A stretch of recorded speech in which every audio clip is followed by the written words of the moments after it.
Hey everyone, welcome to Paranormal M. If you enjoy the stories in this video, please give it a like. And if you've had a paranormal experience you can't explain, feel free to send it to me. The first story is about two friends who noticed something unusual the day after someone close to them passed away. One was visited by a gray and orange bird, and the other by a gray and orange cat. Neither animal stayed long, but both encounters felt strangely personal. Maybe it was a coincidence, but to them, it felt like a goodbye. Sleep well tonight.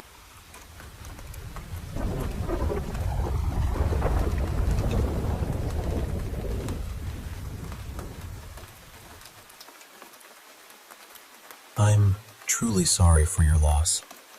I know that kind of grief, because I lost a close friend in a very similar way. At the time, I lived in a small apartment complex beside an old cemetery. There was another building next to ours, where my friend's mother lived. Behind the apartments was a narrow parking area, then a high metal fence, and beyond that, rows of trees and headstones. One night, my friend stayed with his mother. Sometime before morning, he left the apartment, entered the cemetery, and took his own life beneath one of the trees. That realization stayed with me for a long time. While I had been sleeping safely in my bed, he had been only a short distance away. I kept wondering whether there had been some moment when I could have heard him, seen him, or somehow known that he needed help. The following afternoon, I was at work and stepped outside for a break. Almost immediately, I noticed a bird chirping nearby. At first, I ignored it. Birds were always around, so there was nothing unusual about hearing one. But this bird would not stop.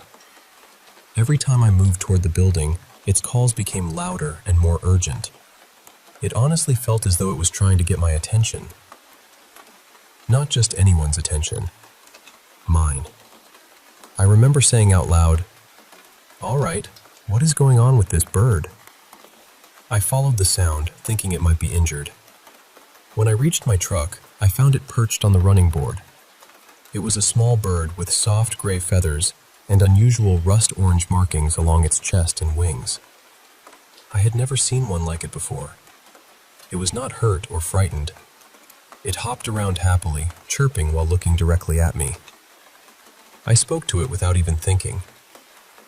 "Hey, little bird, what are you doing here?" It suddenly flew up and hovered near me for a few seconds. The entire time it seemed to hold my gaze. Then it gave a few bright, cheerful chirps and flew away. I know how strange this sounds, but in that moment, I felt certain it was connected to my friend. It felt as though he had found a way to come close one last time and say goodbye. I could not explain why I felt that way. It was simply a feeling that arrived whole, without logic or warning. The bird had appeared where it did not belong, behaved in a way I had never experienced, and disappeared as soon as I acknowledged it. A few days later, another close friend told me something that made the experience even harder to dismiss. He had not heard my story about the bird yet. He told me that the morning after our friend died, a stray cat appeared outside his kitchen window. He rarely saw cats near his house, but this one sat beneath the window, meowing and pawing repeatedly at the screen.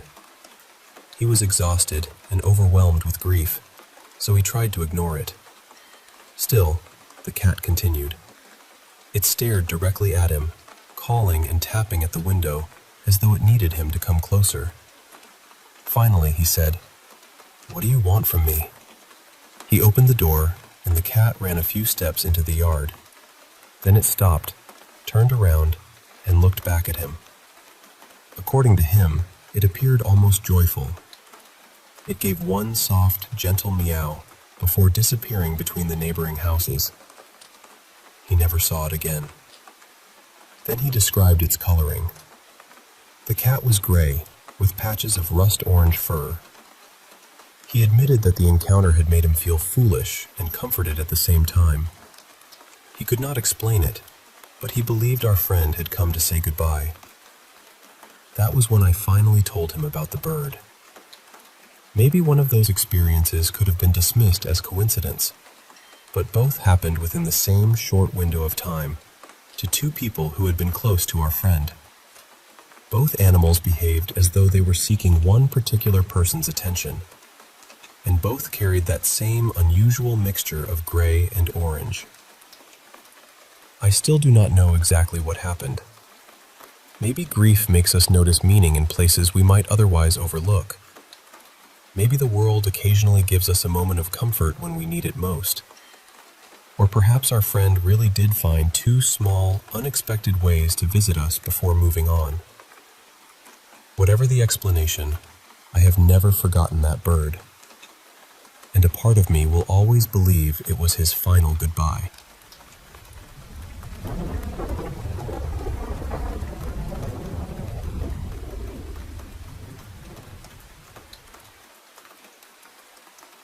I used to live in an old house that I'm convinced was haunted by more than one presence. The first one felt human. I was told that a man had passed away after a long illness in the small bedroom at the back of the house. Whenever I closed the blinds in that room, I'd find them damaged the next morning. The slats would be bent and twisted apart, almost as though someone had forced their fingers through them to look outside. I replaced those blinds several times before finally giving up. I just left the window uncovered. Honestly, I was tired of spending money on something that kept getting destroyed. Then there was this little statue in the entryway. It was a ceramic fairy lying on her stomach, reading a tiny book. One evening, my daughter and I were sitting together in the living room when we heard a loud scraping sound from the hallway. We both froze and looked at each other. We searched the entire downstairs, trying to figure out what had caused it. That's when we found the fairy statue. It had moved from the table near the front door all the way across the entryway. It hadn't fallen or rolled. It was still sitting upright, just on the opposite side of the room. Neither of us had touched it. But the worst part of the house was a room in the basement. The moment I stepped near it, I felt this heavy, sickening pressure. It didn't feel like an ordinary spirit. It felt angry. I avoided that room whenever I could. One night, I woke up and saw something inside my bedroom closet. It wasn't shaped like a person. It was more like a mass of darkness, darker than the room around it. I could feel it watching me. Then, without warning, it rushed toward the bed and slammed into me with this overwhelming sense of hatred and rage. I can't properly explain what it felt like. I just knew it wasn't human. I stayed awake for the rest of the night, praying and asking the relatives I had lost to stand around my bed and protect me. By morning, I was exhausted, but I knew I had to confront whatever was in that basement. I walked into the room and spoke out loud. I said, "I know you don't want me here. I'll respect your space, but you need to leave me alone." After that, it never entered my bedroom again. Still, whenever I passed the basement door, I could feel it down there, waiting. And when I say it, I don't mean the spirit of someone who had died. This felt like something else entirely. There were smaller incidents too, although they didn't feel small at the time. The kitchen had an old ceiling fan with pull cords hanging from it. I'm only about 5'2", and the ceilings in that house were unusually high, so I couldn't reach the cords. I never used the fan. One afternoon, it suddenly switched on by itself. It started spinning faster and faster. Because it hadn't been used in years, it was badly unbalanced. The whole fixture began wobbling so violently that I thought it might tear itself out of the ceiling. I had to hit the wall switch and cut the power to stop it. That frightened me more than I'd like to admit. Then, one day, a woman knocked on my front door. She explained that she and her brother had grown up in the house and wondered whether they could come inside to see how it had changed. Their father still lived nearby, and I knew him, so I felt comfortable letting them in. They were lovely people. We walked through the rooms together while they shared memories of growing up there. Eventually, one of them hesitated and asked, "Has anything strange ever happened to you in this house?" When I began telling them what I had experienced, their faces lit up with recognition. They had stories too. A lot of them. They told me that unusual things had happened throughout their childhood, including unexplained noises, objects moving, and frightening experiences near the basement. Hearing that was strangely comforting because it confirmed that I hadn't imagined everything. That house really was haunted. I was deeply relieved when I finally moved away. I did feel guilty for not warning the people who bought it, but they've lived there for quite a while now, so perhaps the house treats them differently. I've always been sensitive to energy. I'm a spiritual person, and I've also practiced Reiki for years, so maybe I notice certain things more easily than other people do. Still, whatever lived in that basement was unlike anything I had encountered before. The only thing I'm truly grateful for is that it stayed behind. It didn't follow me to my new home.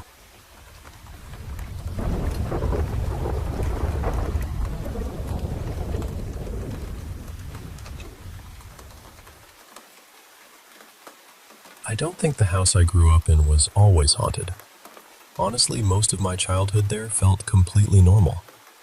But sometime during the last year or two, it started to feel like someone brought something into my parents' home, and whatever it is, has been making itself very comfortable.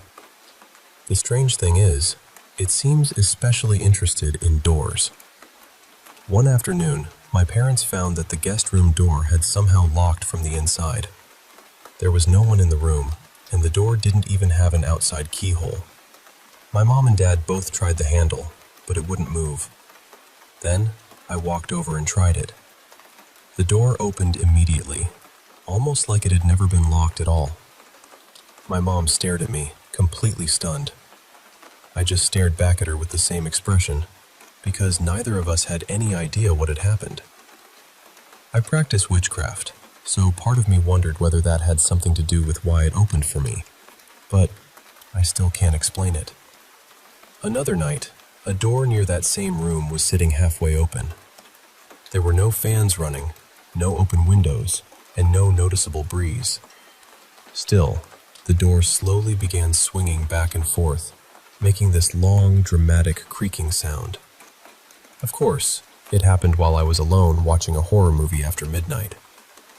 I finally turned toward it and said, "You need to stop that right now. I am not doing this tonight."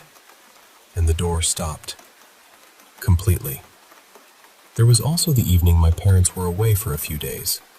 My brother and I were downstairs eating dinner when we heard loud noises coming from their bedroom upstairs. It sounded like someone was dragging suitcases across the floor and shifting heavy furniture around. We thought maybe one of our other siblings had stopped by to pick something up, so we went upstairs to say hello. The bedroom was empty. Nothing had been moved, and there was no one else in the house. My dad has experienced things too. One morning, he told my mom and me that he had woken up during the night because someone seemed to be tugging on his ankles. He assumed one of us was playing a strange prank on him, but when he opened his eyes, there was nobody there. My mom was still asleep beside him. We told him very sincerely that pulling him out of bed by the ankles was not exactly our idea of a good joke. The incident that upset me the most involved a deck of cards. My dad had traveled to Portugal and brought home a beautiful traditional playing card deck for me because I practice cartomancy. I absolutely loved it. Whenever I get a new deck, I carry it around for the first few weeks so I can become familiar with it and let it absorb some of my energy. Then, one evening, the deck disappeared. I searched everywhere. I emptied drawers, checked bags, looked beneath furniture, and stripped my bed completely. My mom helped me search too. We shook out the blankets, lifted the mattress, checked between the bed and the wall, and searched my room more than once. The cards were nowhere.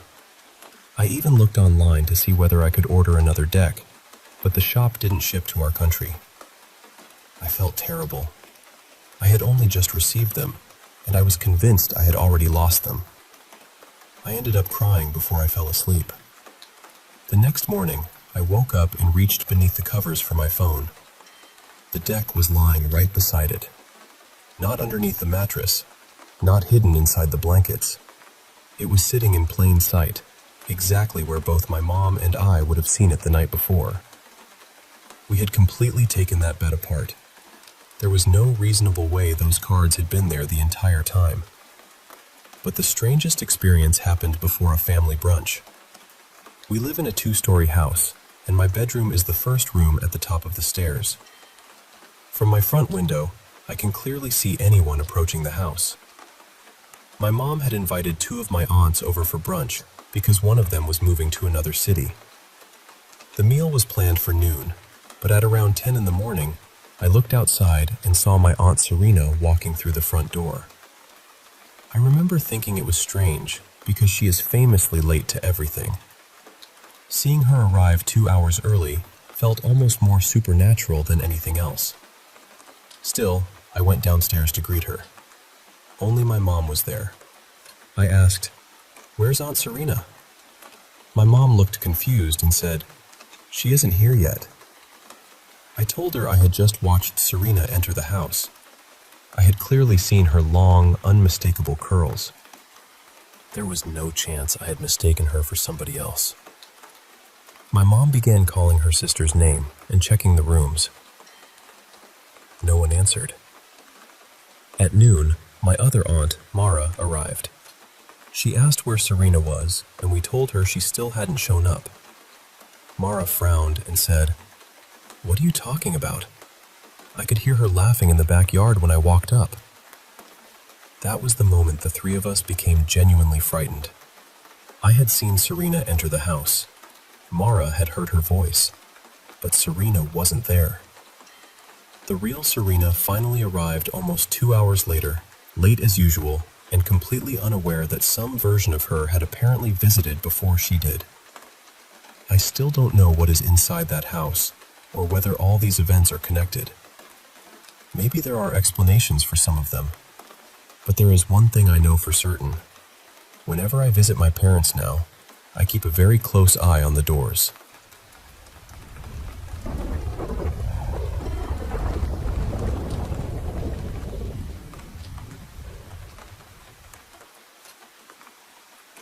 I've had strange experiences for as long as I can remember. Sometimes what I saw looked completely solid, like an ordinary person standing right in front of me. Other times it was transparent, almost like the air had briefly taken on a human shape. One night, around 2:30 in the morning, I stepped into the hallway to use the bathroom. I saw an older East Asian woman standing nearby, and I could have sworn I heard her softly whisper, "Hey." Then she was gone. On another night, I was in the bathroom when I saw half of a young man's face appear near the doorway. He looked South or Southeast Asian, but I only saw him for a second. Another time, the face of a Japanese woman seemed to emerge from nowhere inside my bedroom. I've seen other unfamiliar faces too, including a Polynesian-looking woman leaning over me while I was lying in bed. That one honestly frightened me. A lot of these experiences became more intense when I worked nights at a large retail store. I once saw a pale-dressed figure walking through the back room. There was also one particular section of the building that felt unusually charged, almost like stepping into a pocket of heavy energy. I later heard rumors that the property may have been built near an old burial ground, though I never knew whether that was true. In the employee bathroom, I saw a pair of feet wearing flip-flops beside me. When I looked beneath the stall, no one was there. Near the lockers, I once noticed black athletic shoes and tan pants standing just around the corner. I assumed it was a coworker, but when I walked over, the area was empty. One evening, I watched the shape of a very tall, broad man come through the freezer doorway. For a moment, I thought he might have been Samoan or Tongan. He looked solid enough to be real, but he vanished before I could understand what I was seeing. I also had an experience while helping at a friend's workplace. I saw the upper half of a tan-skinned man watching us from behind a doorway. Later, I noticed another figure wearing dark, old-fashioned clothing that reminded me of something from the plantation era. That building followed me into my dreams. In one dream, I saw two men standing together inside it. Then something grabbed me, and I woke up suddenly. I remember hearing a voice say that seeing these things wasn't good for my mind. Not every experience looked human. Once, in my bathroom, I briefly saw a red, frightening face. I've also wondered about spirits that imitate people or copy familiar sounds. There was one presence that felt especially hostile toward me, and I remember asking aloud who it was. Part of me wondered whether it had once been human, although I had no real way of knowing. Physical things have happened too. Boxes fell from a shelf by themselves while I was working late one night in Hawaii. In a hotel room on the mainland, I woke to the sound of a large metal pot crashing onto the kitchen floor. When I checked, nothing had fallen. Years earlier, when I was staying with my girlfriend, the bathroom door seemed to move by itself. We left the building early that morning. It may have been a draft, but people had already told us the place had a strange history. Even my old school had stories. One classroom had once been part of a gymnasium, and someone discovered a cross beneath the building. A teacher told us that lights sometimes came on during the night, and chairs appeared to move when no one was inside. During an extremely stressful period in 2025, when I was being financially scammed, I felt something unusual near my front door, almost as though someone were trying to open it. Around that same time, I dreamed about a woman in a black dress who seemed angry that I was checking my bank account. I woke after feeling a sharp poke against my body.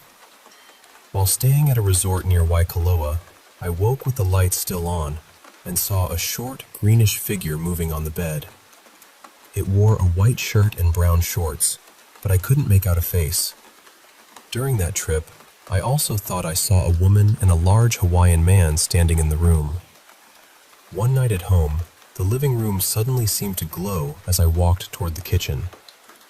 I've also recorded footage that appeared to show a dark, trench-coated shape emerging from the den. I can't say with certainty what the camera captured, but seeing it unsettled me. I've sometimes had mental images of cloaked figures gathered around a circular table, watching from a distance. On another night, I was sleeping deeply when something tapped me awake. When I looked toward the television, I saw what appeared to be a red floral kimono, but there was no visible face above it. More recently, I was watching a supernatural television series when I noticed a dark, human-shaped form in the mirror. It looked as though it were reaching toward me, and then it disappeared. I've spent a lot of time wondering whether my religious beliefs, generosity, or habit of giving away my time and money had anything to do with these experiences. I honestly don't know. It's difficult to judge something that feels so personal and impossible to prove.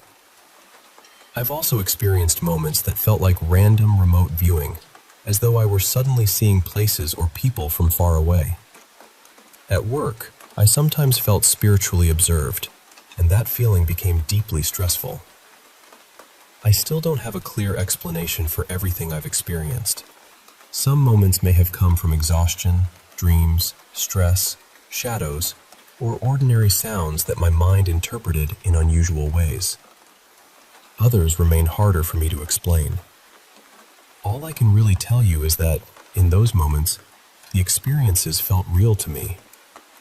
And when they happened, I often felt as though the room around me had quietly changed, even when no one else could see it.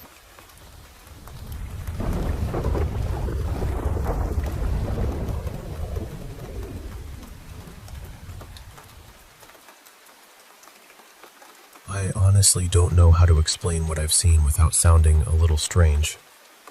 The best way I can describe it is that they seem out of place. It's usually not because of their clothes or anything obvious. It's more about where they're standing. You'll notice someone lingering in a spot where nobody would naturally stop, and the environment doesn't seem to respond to them. The grass doesn't bend beneath their feet. Leaves and dust move straight through them, Sometimes, the light around them looks slightly wrong, and they don't always appear as people. Every now and then, it's more like a distortion in the air, almost like the ripples you see above hot pavement in summer. You can make out the suggestion of a shape, but not enough detail to say exactly what you're looking at. I've never seen glowing halos or anything dramatic like that. In fact, seeing a complete, full-bodied figure is incredibly rare. Most of the time, you only catch part of something. A shadow, a pale outline, a strange patch of mist, a flicker of light that seems to move with purpose. I think that's probably why people describe so many different things. Some report transparent figures, dark silhouettes, glowing shapes, people in white clothing, angels, demons, or things they can't name at all. Maybe they aren't all the same. Maybe we're simply trying to describe something we don't fully understand. I do believe they can see us, although I can't prove it. Most of them don't seem interested in interacting. They don't rush toward you or hover around waiting to be noticed. They appear to be occupied with their own lives, or whatever remains of those lives. It reminds me of watching strangers pass one another at a market. Everyone has somewhere to be, and nobody pays much attention to anyone else. Sometimes I wonder whether some of them even realize they're dead. People who study paranormal activity often talk about residual hauntings, where the same moment repeats over and over like a recording. I understand the idea, but I've never personally seen the same figure repeatedly appear in one place or reenact a specific event. Nothing I've seen has ever approached me. I've never been startled by something suddenly appearing in my face. I can't communicate with them, and I don't sense their emotions. A close friend of mine has almost the opposite experience. She sometimes hears things or feels a presence, but she can't tell where it's coming from. I occasionally see something, but I don't hear or feel anything. Between the two of us, it's almost as though we each received half of the same strange ability. What I can say with confidence is that my experiences have never looked like anything you see on television. I haven't seen grotesque injuries, missing limbs, demonic faces, or creatures changing shape. Usually, the figures look ordinary. They're slightly transparent, almost like a projection. Other times, they appear as vapor or a ripple in the air, but there's still a clear enough outline to know that something is there. One of the clearest figures I ever saw was an older man standing behind an elementary school near the edge of a playground. He was wearing a dark jacket and neatly pressed trousers. He stood beside a wooden fence, staring toward a row of pine trees beyond the field. He looked calm, almost thoughtful. What caught my attention was everything moving through him. Tiny seeds were drifting through the air that afternoon, and they passed straight through his body. Children ran around nearby without noticing him. Parents talked among themselves, and not one person glanced in his direction. He stayed there for at least a minute. My friend finally asked what I was staring at. I turned toward her and said there was a man standing near the fence. When I looked back, he was gone. There was nowhere nearby he could have walked without me seeing him leave. That was one of the few times I've ever seen a complete figure from head to toe. Of course, maybe we're imagining all of it. Maybe our minds are filling in gaps or noticing patterns that aren't really there. I'm willing to admit that possibility. All I know is that nothing waits beside my bed at night. Nothing whispers my name or tries to contact me. I don't spend my evenings hearing footsteps in empty rooms or watching objects move by themselves. It's mostly just the occasional strange sighting. A person who doesn't quite belong. A shape that disappears when I look away. A moment that has no comfortable explanation. After a while, you stop panicking. You notice it, you wonder about it for a moment, and then you continue with your day. I'm sorry if this sounds like rambling. It's difficult to put something like this into words. But hopefully, it gives you a clearer idea of what these experiences have really been like for me.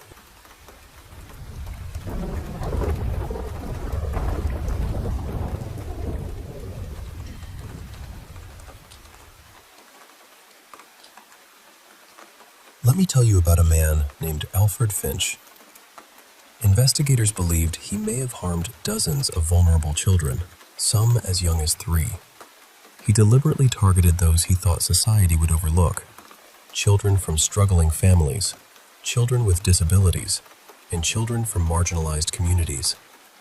He reportedly believed that no one would search very hard for them. That thought alone tells you almost everything you need to know about him. Finch was a predator, a torturer, and a murderer. But one of the most disturbing parts of his story came years after a young girl disappeared. Her name was Gracie Benton, and she was 10 years old. Finch had approached her family using a false name and an invented story. He presented himself as friendly and respectable, brought food to their home, and gained the trust of Gracie's mother. He then offered to take the girl to a birthday celebration. Her mother agreed, believing her daughter would be safe. Gracie never came home. For years, her family lived without answers. They did not know where she had been taken or what had happened to her. Then, one day, Gracie's mother received a letter.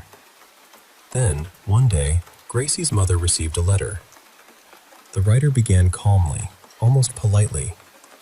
He told a long, bizarre story about a sailor who had supposedly traveled overseas during a famine and returned with horrifying appetites. The story was likely invented, but Finch used it to explain the thoughts he claimed had consumed him. Then the letter shifted. He reminded Gracie's mother of the afternoon he had visited her home. He mentioned the meal they shared and the small gifts he had brought. He described how Gracie had trusted him, sitting beside him and treating him with innocent affection. And then he confessed. He admitted that he had taken her to an abandoned house outside the city under the promise of attending a party. Gracie picked flowers while he went inside. When he called her upstairs, she quickly realized that something was terribly wrong. She tried to escape. She cried for her mother, but Finch overpowered her and killed her. The rest of the letter contained descriptions so cruel and calculated that they devastated Gracie's family and shocked even experienced investigators. He claimed to have dismembered her and consumed portions of her remains over several days.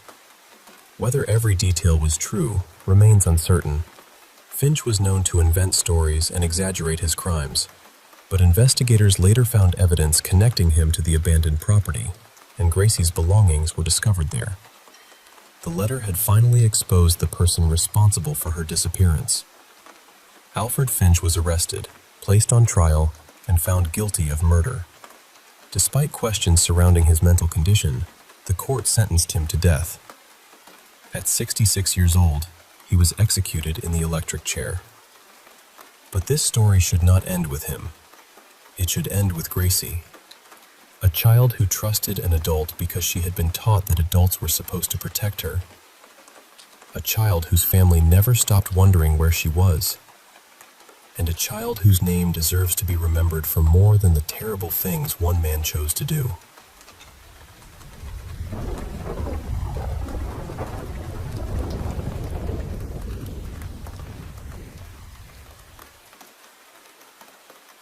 I have come close to dying in a hospital, twice. The first time was during labor. I had been trying for hours, but nothing was progressing. The baby was simply too big, and I was beyond exhausted. I remember thinking, I can't do this anymore. I'm so tired. Then, the monitor started beeping. My vision blurred, and the room slowly turned a soft, misty gray. My final clear thought was about my baby. I just wanted to know that he was safe. Later, I learned that my blood pressure and pulse had dropped so severely that the medical team briefly lost me. But while that was happening, I saw something strange.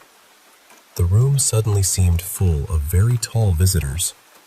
They were standing around the edges of the room, and in my confused state, I thought some of them were standing on cabinets. I kept wondering why anyone had brought furniture into the room for them to stand on. They were already far too tall. Their bodies seemed bent beneath the ceiling. I had so many questions. Who were they? What was all the beeping? Was my baby all right?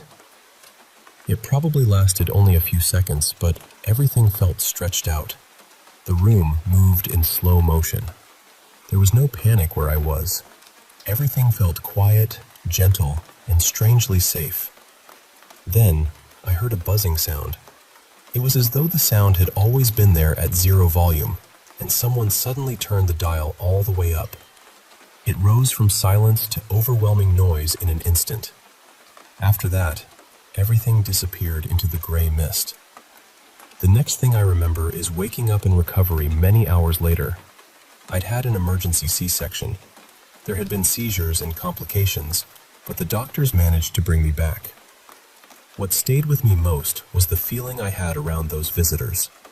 They seemed concerned about me, but not in a frightening way. Their presence felt calm and almost protective. The second time happened during another pregnancy. I developed a severe antibiotic-resistant kidney infection. By the time I reached the hospital, my fever was already dangerously high. A couple of days later, it climbed to nearly 107 degrees and would not come down. I was only about 28 weeks pregnant. The doctors brought me paperwork, authorizing them to deliver the baby if saving both of us became impossible.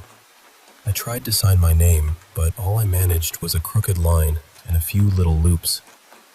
I remember staring at it and thinking, that doesn't look anything like my signature. Everything seemed as though I were watching it through fogged-up goggles. The nurses kept replacing cold cloths and towels across my skin.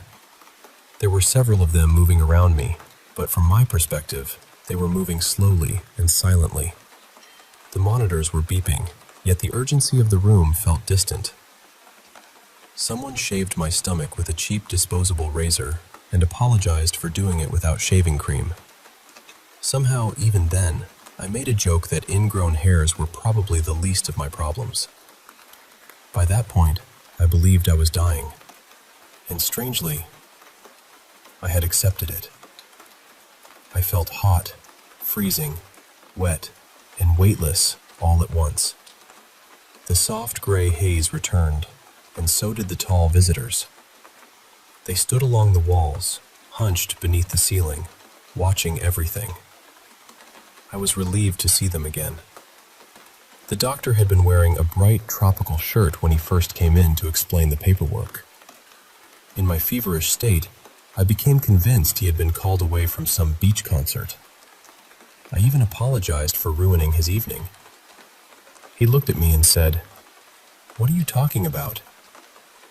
A few minutes later, someone helped him into a white surgical coat. Against the grayness of the room, he looked almost luminous. He stood nearby holding a scalpel, waiting. The room became strangely still. There was only the beeping, the cold towels moving across my skin, and the tall figures pressed against the walls. Then someone shouted, "It's coming down!" My fever had finally started to break. The entire room seemed to breathe out at once. Everything suddenly sped up again. The nurses moved quickly, voices returned, and the strange softness lifted. The tall visitors began to fade. In my mind, the cabinets they had been standing on disappeared with them. I later read theories about how extreme medical distress can alter the brain, distort time, and create powerful visual experiences. Maybe that explains the mist, the slow motion, and the buzzing sound. But it has never fully explained the visitors to me. I couldn't see their faces. They were only blurry figures, impossibly tall and bent beneath the ceiling. Still, in those moments, they felt just as real as the doctors and nurses around me. I've heard that same buzzing sound during another medical episode, when I lost consciousness almost instantly. I barely had time to think, what is that? Then, the world turned gray. Had I not awakened, that unfinished question would have been my final thought. But I did wake up. And even now, when I remember those rooms, I don't remember fear most clearly. I remember the softness. I remember the silence between the beeps, and I remember the tall visitors standing quietly at the edge of the room.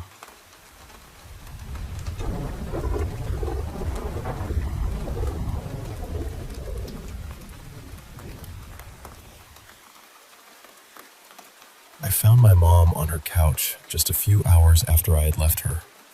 When I walked out that day, she was alive and seemed completely herself. Coming back and realizing she was gone was a shock I still struggle to put into words. The following evening, I was walking through the room where she had died when something stopped me in my tracks. A warm, electric sensation moved through my entire body, and every hair on my arm stood up. Both of her cats froze at exactly the same moment. They were staring toward the ceiling as though they could see something I couldn't. It lasted perhaps 15 or 20 seconds, and then it was gone. The cats relaxed, I could move again, and the room felt ordinary. I've always believed that was my mom saying goodbye. I haven't experienced anything else quite like it. She has appeared in a few of my dreams, but only in the background. The way people we miss sometimes wander into ordinary dreams. There was never a clear message or a moment when I knew I was truly speaking with her. My son's experience was very different. He and my mother had always been incredibly close, but he was away when she passed. Calling him to tell him what had happened was one of the hardest things I have ever done. He was heartbroken. Not long afterward, he began having vivid, lucid dreams about her, even though he had never experienced lucid dreaming before. In those dreams, she appeared as she had when he was a child.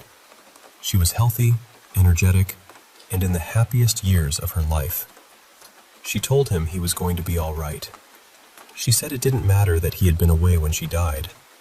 What mattered was everything they had shared while she was alive. Then they began reliving those memories together. In one of the dreams, they were joined by two former neighbors, Aunt Lena and Uncle Ray, who had passed away not long before my mother. Their own children had grown up and moved away, so they had treated my son like a nephew. He had spent countless afternoons with them when he was young. Aunt Lena had died after living with Alzheimer's disease. For years, she had barely seemed aware of where she was. Yet in the dream, she was completely herself again. The four of them sat together between their adjoining backyards, talking and laughing as though no time had passed at all. My son still considers those dreams a gift. They gave him a kind of comfort and closure that I don't think anything else could have provided. Strangely, experiences like this seem to run through the women in our family. A few weeks before my grandmother died from a stroke, she dreamed about my grandfather, who had already passed. They were standing in a bright field with a fence separating them. She told him she was going to climb over. He said, "No, you can't come across yet, but very soon there won't be a fence."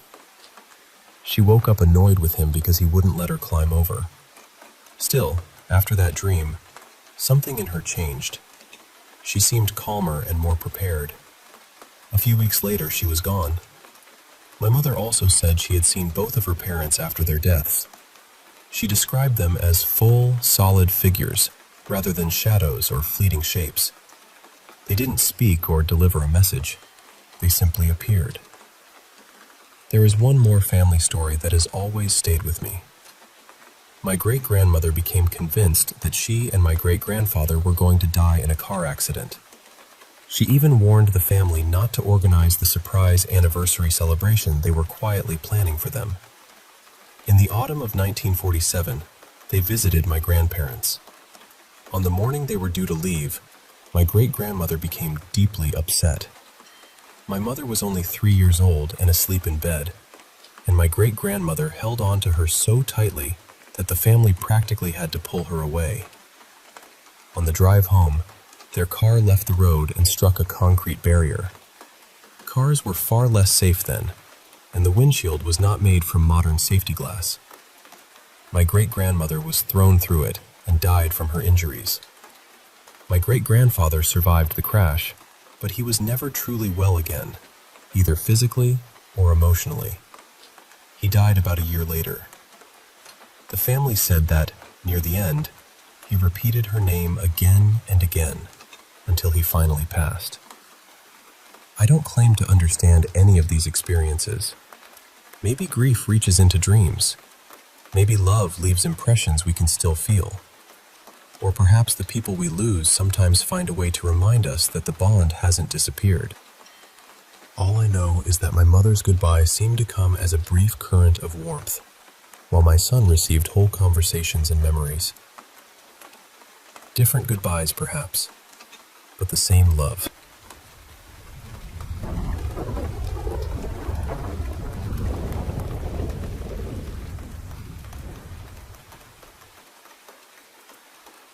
At the time, my boyfriend and I used to visit his parents pretty often. They lived out in the country, in this old farmhouse surrounded by fields and woods. It was peaceful during the day, but once the sun went down, the house had a completely different feeling. Almost every time I stayed there, I would hear a little girl giggling.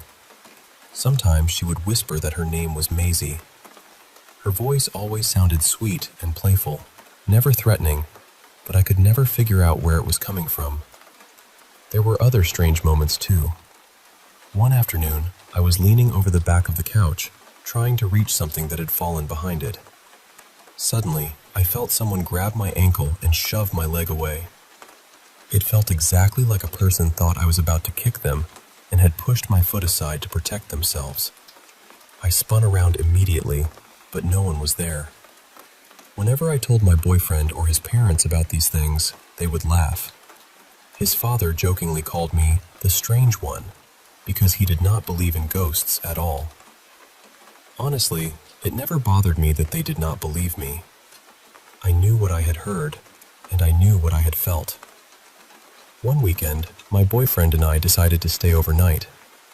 His parents had several cats, and late that evening, I was stretched out on the living room couch watching television with one of the cats curled up on my chest. My boyfriend eventually said he was going upstairs to bed. I told him I was comfortable and would probably just fall asleep on the couch. The living room was tiny. The couch sat beneath a window, the television was tucked into the corner, and a narrow bathroom door stood just to the right of it. I was lying there, petting the cat and watching my show, when she suddenly let out this deep, low growl. Then she hissed. At first, I assumed another cat had wandered into the room, and she was warning it to stay away. I gently shushed her, stroked the top of her head, and kept watching television. A few seconds later, she growled again. That time, I looked down at her. Her entire body had gone stiff. Her pupils were enormous, her ears were pressed flat against her head, and she was staring directly at the bathroom doorway. I followed her gaze, fully expecting to see one of the other cats standing there. Instead, I saw a woman. She was tall, probably close to 6 feet, with very long dark hair divided into 2 braids that hung over her shoulders. She wore a loose, pale blue nightgown covered in tiny white flowers. The moonlight coming through the window behind me seemed to fall directly across her face and body. I could see everything clearly except her feet. She had warm brown skin and soft, striking features. She might have been indigenous or of mixed heritage. What unsettled me most was that she was not angry or frightening. She was smiling at me. It was a gentle smile, almost comforting. The cat suddenly launched herself off my chest and disappeared from the room. I nearly jumped out of my skin.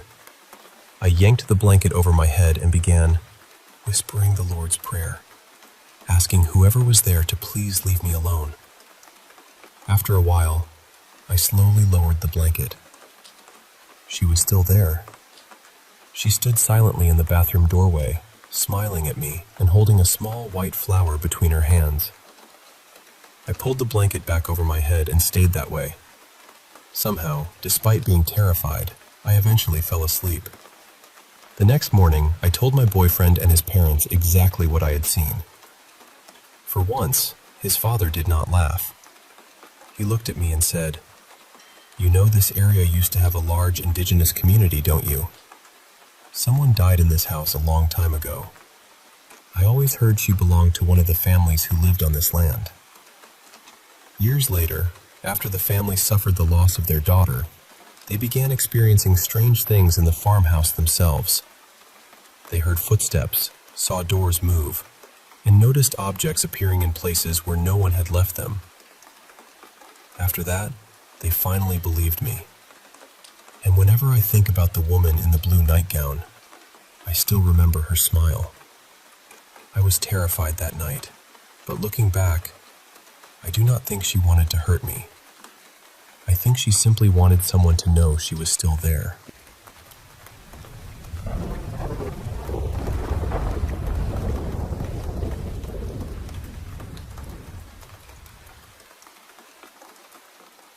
I've been hearing and seeing things since I was around 10 years old. The house I grew up in never felt peaceful to me. There was something there that looked like a small child, except it was completely black, almost like a shadow cut into the shape of a person. Sometimes it would stand at the end of the hallway and wave at me. Then, the moment I blinked or looked away, it would disappear. At night, I would feel it tap the bottom of my foot while I was lying in bed. My bedroom lights would switch on and off by themselves. Even when I was taking a shower, my radio would jump rapidly through different stations before stopping on loud static. Whenever I pulled the shower curtain back to look, the room would be empty. I spent years counting down the days until I could leave that house. My older brother saw things too. He was about 3 years older than me, and he often talked about seeing a tall man walk past his bedroom door late at night. It happened so frequently that, eventually, neither of us could pretend the house was normal. When I was 19, my grandfather died. He had been a cruel and deeply abusive man. He had hurt several members of our family, including my father's sisters, and when I was a little girl, he had tried to hurt me too. So when I heard that he was gone, I didn't feel grief. I felt relieved.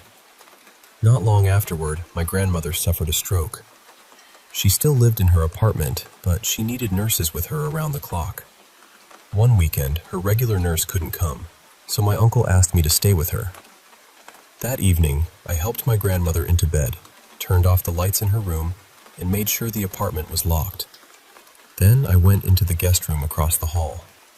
I lay on my side with my back facing the doorway, writing in my journal beneath the warm glow of a small lamp.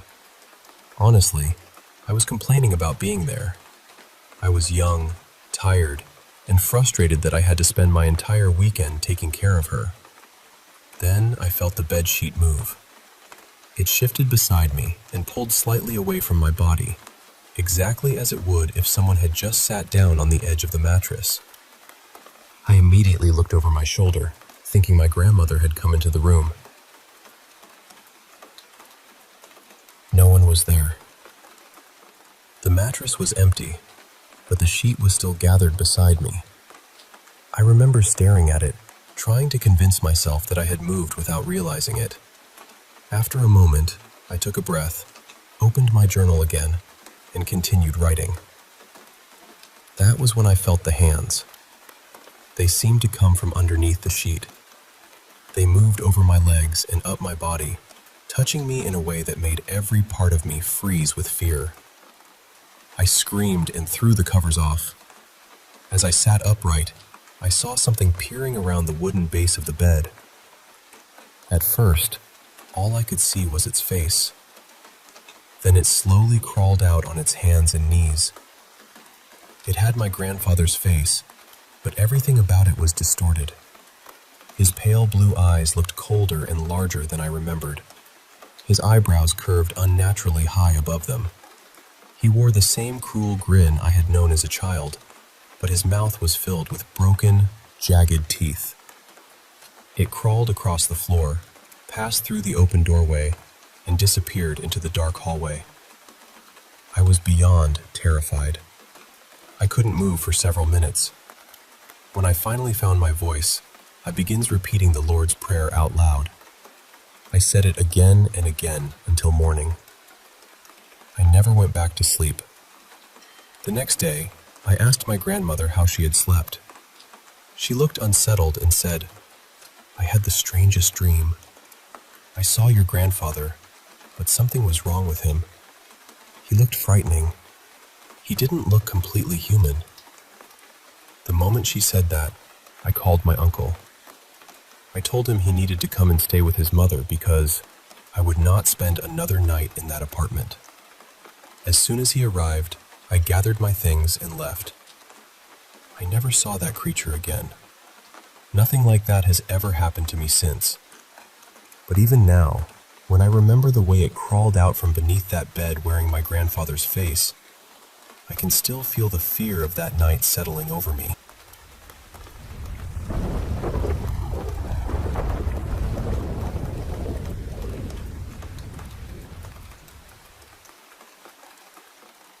Last story for tonight. My stepdad had been raising me since I was 2 years old. To me, he wasn't my stepdad. He was simply my dad, the only father I had ever known. I adored him. Honestly, I was closer to him than I was to my own mother. This happened in 2016. My grandmother was 91 and nearing the end of her life. It wasn't sudden. She had been slowly fading for weeks in a hospice facility.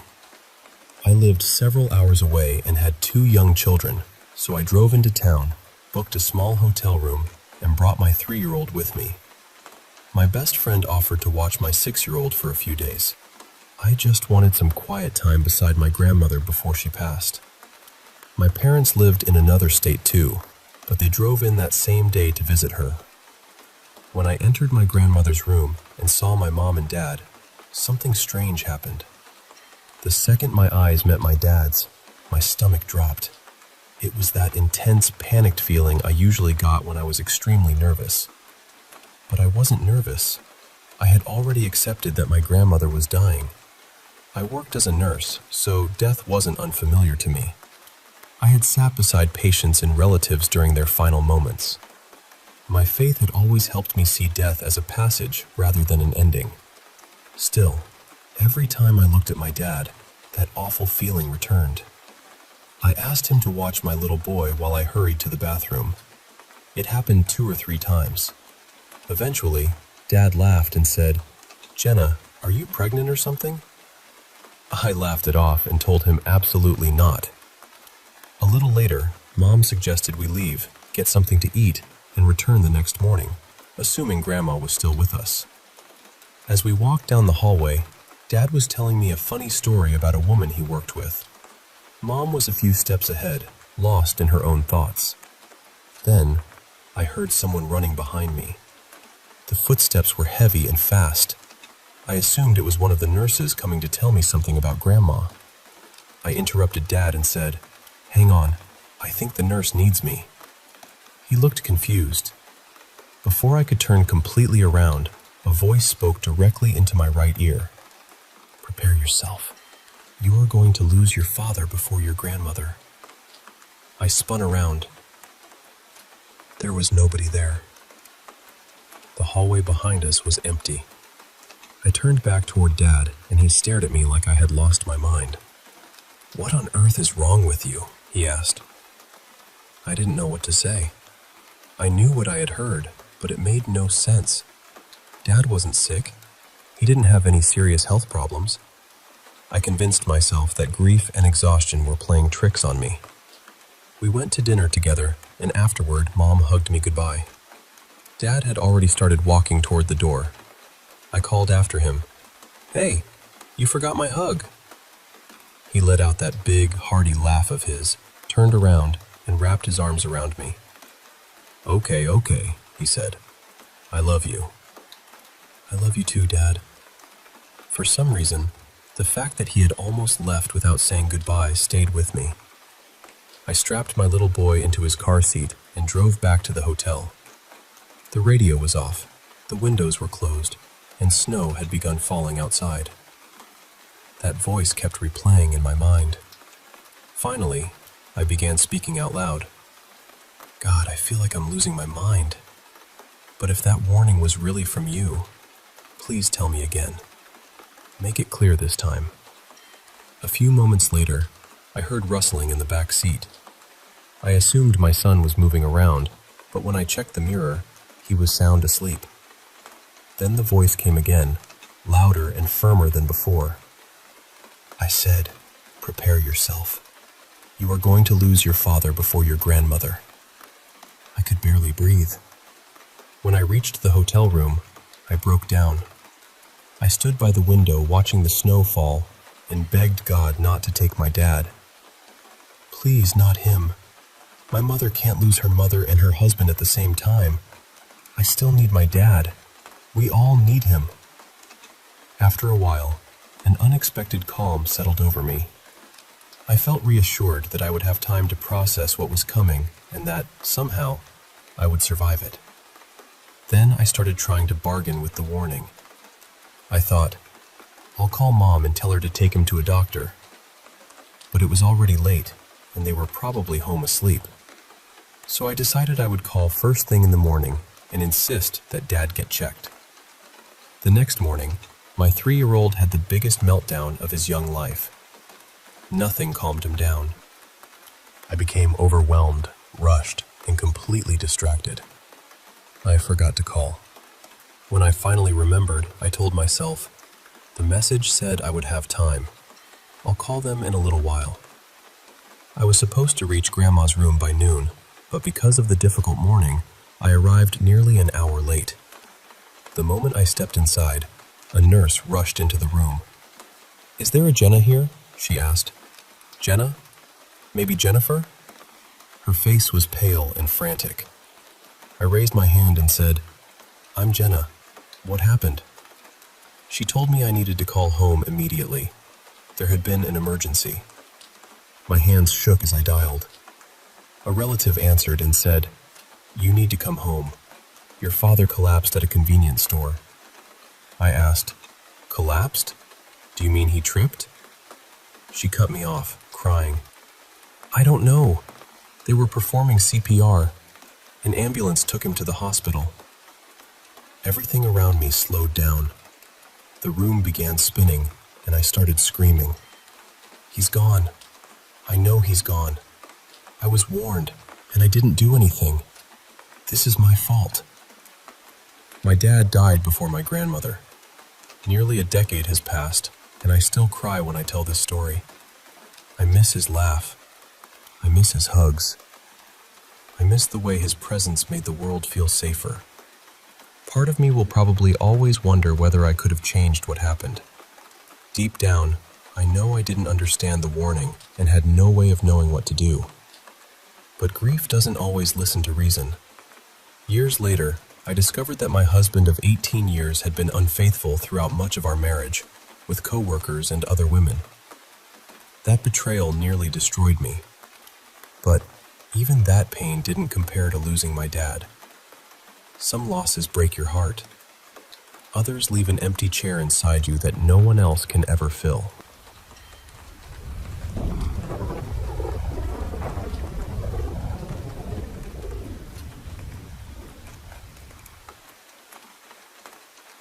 I've had quite a few strange experiences, but there's one I still think about whenever it snows.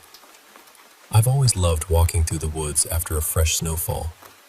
Everything feels peaceful and untouched, and I enjoy following animal tracks to see where they lead. One winter afternoon, after several inches of snow had fallen, I drove to a nature preserve just outside town. When I arrived, mine was the only car in the small gravel parking lot. I followed the main trail into the woods, stopping every so often to examine deer prints in the snow. It was still daylight, and I felt completely relaxed. Nothing seemed unusual or threatening. Farther along, the trail curved sharply to the right. Just before the bend stood 2 enormous trees. The one on the left was beside a steep ravine, while the tree on the right bordered a dense stretch of woods. As I approached them, I heard a faint rustling sound ahead of me. I stopped and looked up, but I couldn't see anything. After a few seconds, I lowered my eyes and continued searching for tracks. Then I heard it again. This time, when I looked up, I saw a man peering at me from behind the tree on the right. He had light brown hair, pale eyes, and he appeared to be crouching. He was wearing jeans and a dark green jacket with a gray stripe running down one sleeve. The moment I realized he was watching me, he suddenly darted across the trail in a low, hunched position and disappeared behind the tree beside the ravine. I froze. Every peaceful feeling I'd had vanished. I was alone, unarmed, and far enough from the parking lot that no one would hear me easily. My first thought was that he had been waiting for someone to come down the trail. I began walking backward, slowly at first, keeping my eyes fixed on the tree where he was hiding. I knew there were only two places he could go. He could climb down into the ravine, or he could come back onto the trail and move toward me. As I backed away, I quietly prayed for protection. Then, through the stillness of the snowy woods, I heard tires crunching over gravel in the parking lot. The snow made every sound seem unusually clear, almost as though it were traveling through a tunnel. A minute later, I heard footsteps behind me. A man appeared on the trail with a large golden retriever. As he passed, he politely said, "Excuse me." That was my chance. I immediately turned around and followed close behind him. Probably much too close. He glanced over his shoulder and gave me a confused look, but he kept walking. I stayed right behind him as we approached the bend. I was certain the crouching man would still be hiding behind that tree. But when we passed it, no one was there. I stopped and stared. The man with the dog continued down the trail, but I couldn't move. The person I had seen had completely vanished. Then I looked at the snow.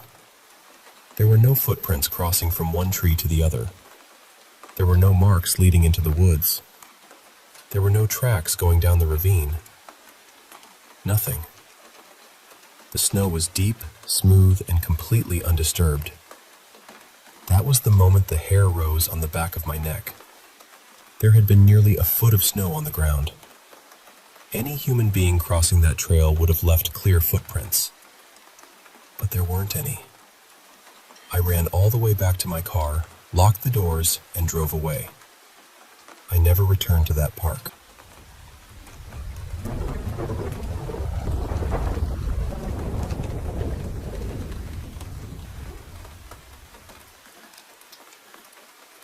I grew up in a house that was eventually torn down because of everything that happened inside it. My family did not demolish it. The owner who bought it after us tried living there for a while, but he left pretty quickly. Then he rented it out for years, and somehow, nobody ever stayed longer than a few months. Eventually, he gave up and had the entire place knocked down. That probably sounds dramatic, but let me tell you what we experienced there. Before I was born, my parents bought the house as their first home. My mom was busy taking care of my older brother, so my dad would go over after work to paint and fix things up. One evening, he was painting the kitchen when he suddenly felt like someone was staring at him. He tried to ignore it, but the feeling kept getting stronger. When he finally looked toward the hallway, he saw the shadow of a man standing completely still in the doorway. There was no face, no movement, just the shape of someone watching him. My dad grabbed his things and left. He never worked in that house alone at night again. Before that evening, he did not believe in ghosts. Afterward, he never laughed at the idea again. My parents also had 2 border collies when they moved in. Both dogs refused to enter the house. They would stop at the doorway, pull against their leashes, and panic whenever anyone tried to bring them inside. Eventually, my parents had to find them another home. My mom remembers objects moving around by themselves. Things would disappear from one room and turn up days later somewhere completely different. I have one memory from Thanksgiving that is still perfectly clear. There was a candle sitting in the middle of the dining table. Everyone was talking when the candle suddenly slid several inches across the tablecloth. The strange part was that the cloth underneath it did not move or wrinkle. Everyone saw it. The entire room went quiet. When I was 4, I received a large stuffed doll for Christmas. On Christmas Eve, we opened one present before visiting my grandmother. When we returned home, every gift with my name on it had been ripped apart. The wrapping paper was shredded. Boxes were torn open. A few toys were damaged. My brother's presents were untouched. The worst incident happened when I was 5. There was a narrow crawl space connecting my bedroom to my older brother's room. Each side had a sliding wooden door with a small hook and ring latch. One afternoon, I crawled inside because I wanted to sneak into his room and scare him. Somehow, both doors became stuck. I do not remember any of this, but my family does. They even took photographs afterward. I was trapped in that crawl space for hours. My parents could hear me screaming, but neither door would open. Eventually, the police were called. Then, without anyone understanding how, one of the doors suddenly slid open. When they pulled me out, my voice was almost gone from screaming. There were long scratches covering my back. They looked like claw marks from a large animal. But the crawl space was fully drywalled. There were no exposed nails, sharp beams, or loose pieces of wood that could have caused them. That was the moment my parents decided we were leaving. We moved out a few weeks later. Years afterward, we learned that an older man named Roland had died of a heart attack in the downstairs hallway, right beside the kitchen. He had apparently been known as an angry, unpleasant man. That was the same hallway where my dad saw the shadow. What bothers me most is how clearly I remember the rest of the house. I remember the pattern in the carpet. I remember the little green tiles in the bathroom. I remember where my grandfather always sat, and where my brother hid his BB pellets. I even remember the drawer where my dad kept his cinnamon candies. But I cannot remember a single moment from inside that crawl space. There is just nothing there. My parents would not let me go near the property for years. My uncle still lives a few streets away, and even though the house is gone now, we still take the longer road whenever we visit him. The strange thing is, I am a skeptic. I question everything. I look for faulty wiring, old pipes, shifting foundations, drafts, sleep paralysis, and every other ordinary explanation before I consider anything paranormal. That is actually why I became a ghost hunter. People often assume ghost hunters want every strange noise to be a spirit, but I am usually the person trying to prove that it is not. Most experiences have explanations. This one does not. I cannot explain the shadow my father saw. I cannot explain why the dogs refused to enter. I cannot explain the candle, the destroyed presents, or the marks on my back. And I cannot explain why my father still looks frightened whenever someone mentions that house. Some people are curious about the paranormal because it sounds exciting. For my family, it was never exciting. It was something we survived. And even now, with the house reduced to an empty patch of land, none of us wants to drive past the place where it once stood.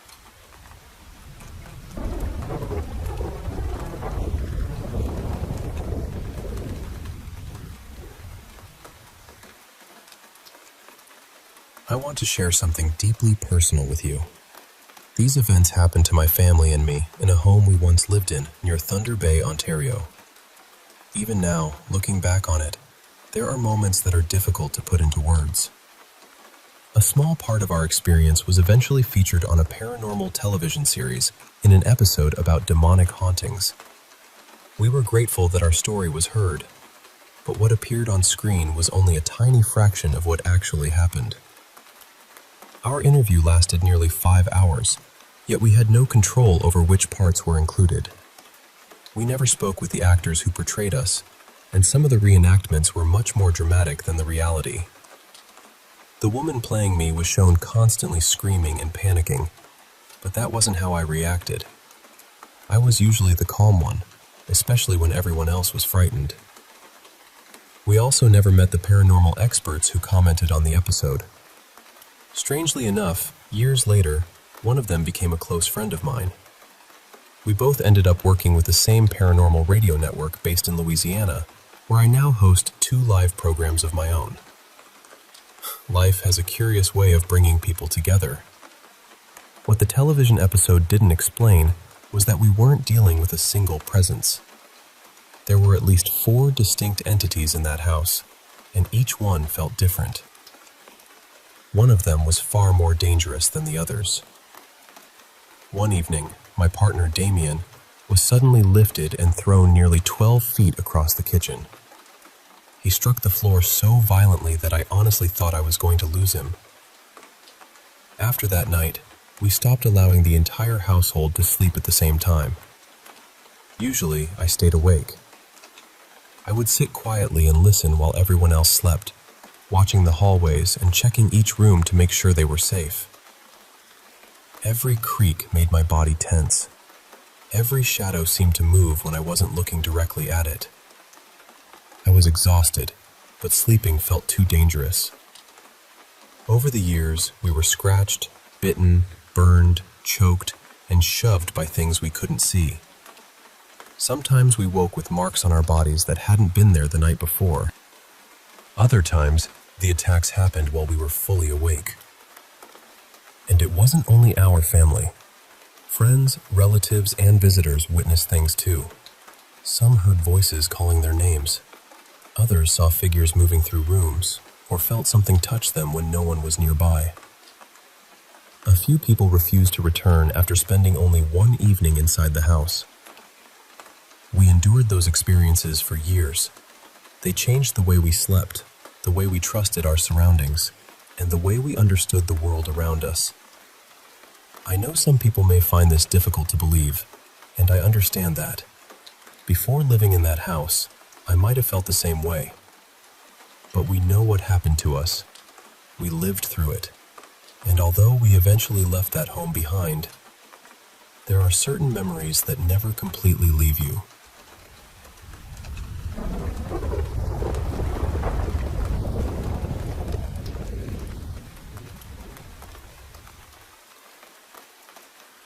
Hi, I've had a handful of strange experiences throughout my life, though most of them happened years ago.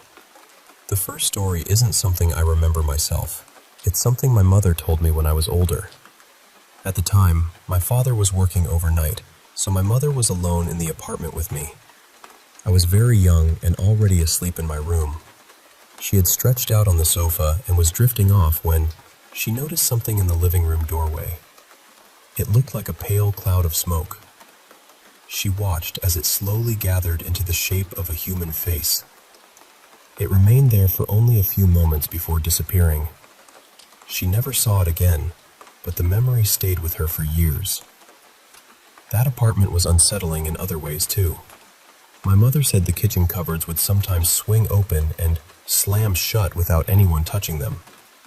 Most of the strange activities seemed to happen around her. The whole place had a heavy atmosphere. Even as a child, I could feel it. Walking through the rooms sometimes felt like stepping into air that was too thick to breathe. There was always this quiet sense that something wasn't right. My father was also drinking heavily during that period. Most of the time he was gentle and loving, but when he drank too much, his personality could change completely. His face, his voice, even the way he carried himself felt unfamiliar. It frightened me, although I understand now that the alcohol was probably responsible. Eventually, we left that apartment and moved somewhere else. That's where I had an experience of my own. I was around 16, alone in my bedroom with music playing. I was tidying up, singing along, and dancing while I worked. At one point, I turned toward the window. Our apartment opened onto a large shared rooftop, and my bedroom looked directly across it. Standing outside was a tall, dark figure wearing what appeared to be a wide-brimmed hat. It wasn't moving. It was simply standing there, staring straight through the window at me. The fear hit me so quickly that I dropped to the floor. I didn't even try to run normally. I crawled out of the bedroom and called for my mother. She came immediately, but when we looked again, the rooftop was empty. For years, I didn't know what to make of it. Then, much later, I began reading stories about a shadowy figure people call the Hat Man. I can't prove that's what I saw, but the descriptions were disturbingly familiar. More strange things happened when I was in my 20s and living in a shared house with several other women. One night, everyone had gone to bed, and I was lying awake in the dark. There was just enough light in the room to see the outlines of my desk and furniture. That's when I noticed something hovering above the desk. It looked like a dense cloud of black mist, darker than everything around it. It slowly drifted across the room toward my bed. I remember lying there, watching it come closer, unsure whether I should move or scream. Then it simply faded away. That house had other unexplained sounds too. We would hear slow footsteps climbing the stairs, even when everyone was already in their rooms and no one else was inside. The most frightening experience happened one evening after I had just returned home. I walked into my bedroom, put my things down, and lay on the bed. Almost immediately, the temperature in the room dropped. It became so cold that I could feel it across my skin. Then I realized I couldn't move. I was completely awake. I had only been home for a minute or two, so I knew I hadn't fallen asleep. My mind was clear, and I could see the room around me, but my body wouldn't respond. I couldn't lift my arms. I couldn't sit up. I couldn't even call out. Eventually, the feeling released me, and the room slowly seemed normal again. I know some people would explain that experience as sleep paralysis, and perhaps they're right. Maybe there are ordinary explanations for all of these things. Still, when you're the one standing in the room, watching something impossible happen in front of you, it doesn't feel ordinary. Would I call these experiences paranormal? I think I would. I can't say exactly what I saw or why these things happened, but I've always believed that the world contains more than what we can easily see or understand.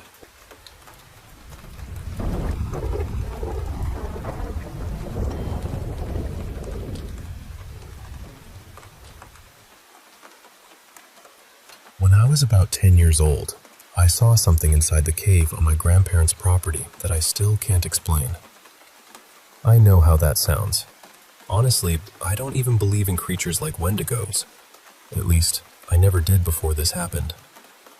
But after all these years, I still haven't found a normal explanation for what we saw. The cave was in an area where indigenous hunters had once traveled. My grandparents had found dozens of arrowheads near the entrance, especially after heavy rain washed away the loose soil. The cave itself stretched deep beneath the property, with passages that supposedly continued for miles. That summer, my cousin's friend, Evan, came to stay with my grandparents. He had recently finished college and was taking a road trip across the country. He had grown up in a big city, so my grandpa and I spent the week showing him what rural life was like. We fished, repaired fences, rode around the property, and stayed outside until the fireflies came out. It had been a wonderful week. Then I told Evan about the cave. The moment he heard about it, he wanted to explore it. My grandpa normally went inside with me, but by then his knees and lower back were giving him trouble. The entrance required you to crawl on your hands and knees, and several passages had steep ledges running beside them. I had explored the cave plenty of times, though, and I promised Grandpa we wouldn't go very far.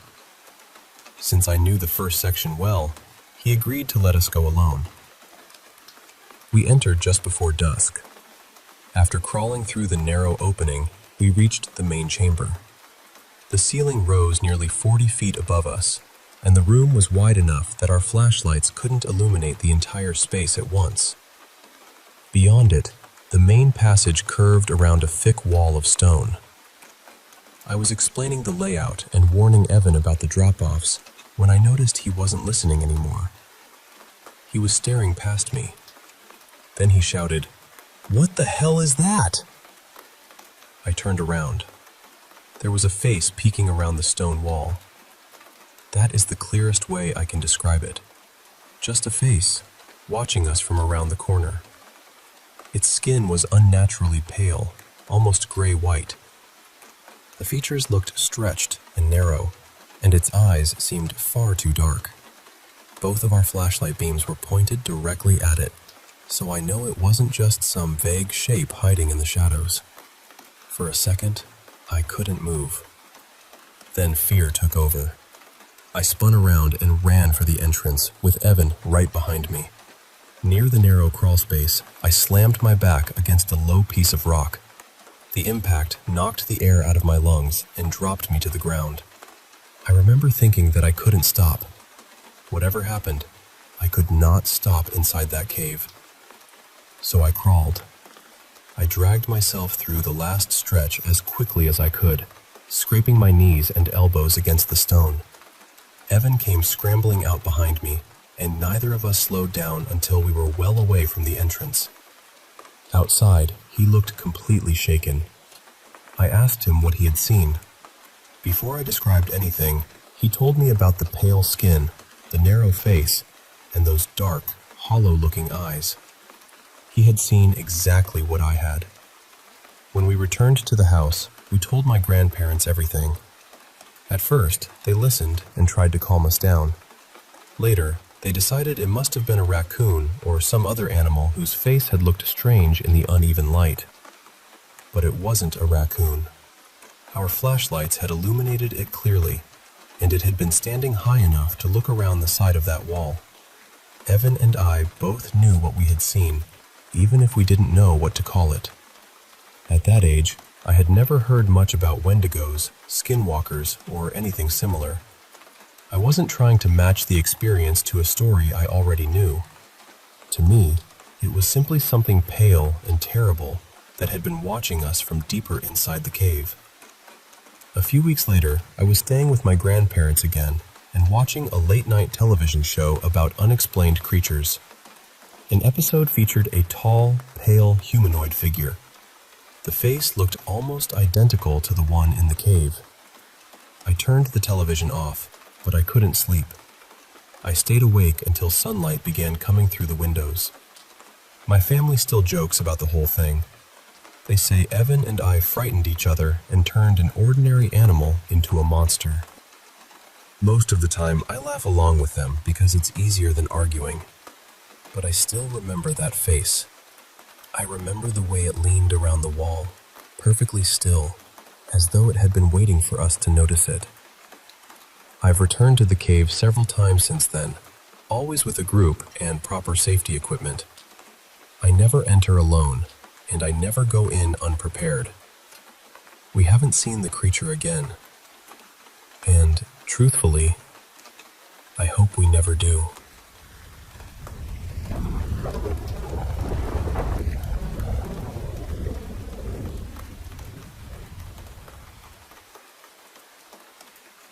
I must have been about 5 years old when this happened. Not long before, I'd been badly hurt in an accident at home, and everyone assumed what came afterward was connected to that. The first time I saw him, I was lying in bed when something suddenly woke me. I looked toward the closet and saw a man standing there in the darkness. Strangely, I wasn't afraid at first. Back then, I loved watching an old detective cartoon called Detective Tracy. The figure in my closet reminded me of the main character. He wore a wide-brimmed hat and a long trench coat, but his whole body looked dark and shadowy. I couldn't make out his face at all, so I tried talking to him. "I know who you are," I said. "You're Detective Tracy." He seemed surprised that I could see him. "Why are you speaking to me?" he asked. "No one ever speaks to me."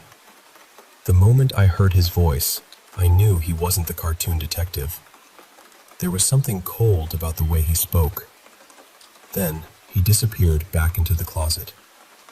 The following night, he returned. This time, I was terrified, but I still found the courage to speak. "I can't see your face," I told him. He didn't answer. "I need to see it," I said again, "so I'll know you're not Detective Tracy." He asked me who Detective Tracy was, and, why I thought they looked alike when I couldn't even see his face. I tried to explain it the best way a little kid could. I told him about the hat, the trench coat, and the special wristwatch the detective used like a telephone. Then, his voice changed. "I am not Detective Tracy," he said, "and you must never speak to me again." He sounded so angry and threatening that I told him, "Then don't come back. I don't like you." But he did come back. On the third night, I screamed for him to go away. My older sister rushed into the room and told me I'd only had a nightmare, but I knew I had been awake. He would wake me deliberately and stand there watching me. There was something menacing about him, as though he enjoyed frightening me. For weeks, I cried whenever bedtime came. I begged not to be left alone, so my sister started sleeping beside me. Even then, the man returned. I would open my eyes and see him near the closet while my sister slept beside me. I'd shake her and whisper, "He's back. He's in there." Without even turning around, she would tell me it was only the darkness playing tricks on my eyes. That was when he smiled. I still couldn't see most of his face, but I could see the outline of his chin and a long, unnatural grin. A faint glow seemed to come from inside his mouth. It felt as though he wanted to make absolutely certain that I saw him, almost as though he found it funny that my sister didn't believe me. Eventually, my sister said she couldn't keep sleeping in my room because I woke her so often. Once she stopped, I became even more frightened, and I started wetting the bed. The adults became frustrated with me. Since the accident had happened several weeks earlier, they thought the nightmares and bedwetting were just ways of getting attention. They told me I needed to behave, and because I had described the figure as looking like Detective Tracy, they decided that proved I had invented the whole thing. They thought I was claiming the cartoon character was hiding in my closet, but that wasn't what I meant. I kept trying to explain that he only dressed like the detective. He wasn't the hero from the cartoon. He felt more like one of the villains. It seemed to go on forever. Night after night, I worried that he would return. Then one evening, my father finally marched into my room. He opened the closet and shouted into the darkness, "Detective Tracy, get out of this closet. Don't you ever come back." Then he slammed the door shut and told me and my two sisters not to open it until he said it was safe. That closet stayed closed for more than a month, and the man never came through the closed door. For the first time in weeks, I could sleep. Eventually, one of my sisters asked our father whether she could get her shoes out of the closet. He looked confused and told her to simply open it. She reminded him, "You said we weren't allowed to open the door until you said it was okay, so the bad Detective Tracy wouldn't scare her anymore." The adults may have forgotten how real it felt to me, but I never did. I know I wasn't dreaming. I know I was awake. And after my father closed that closet door, I never saw the man in the hat again.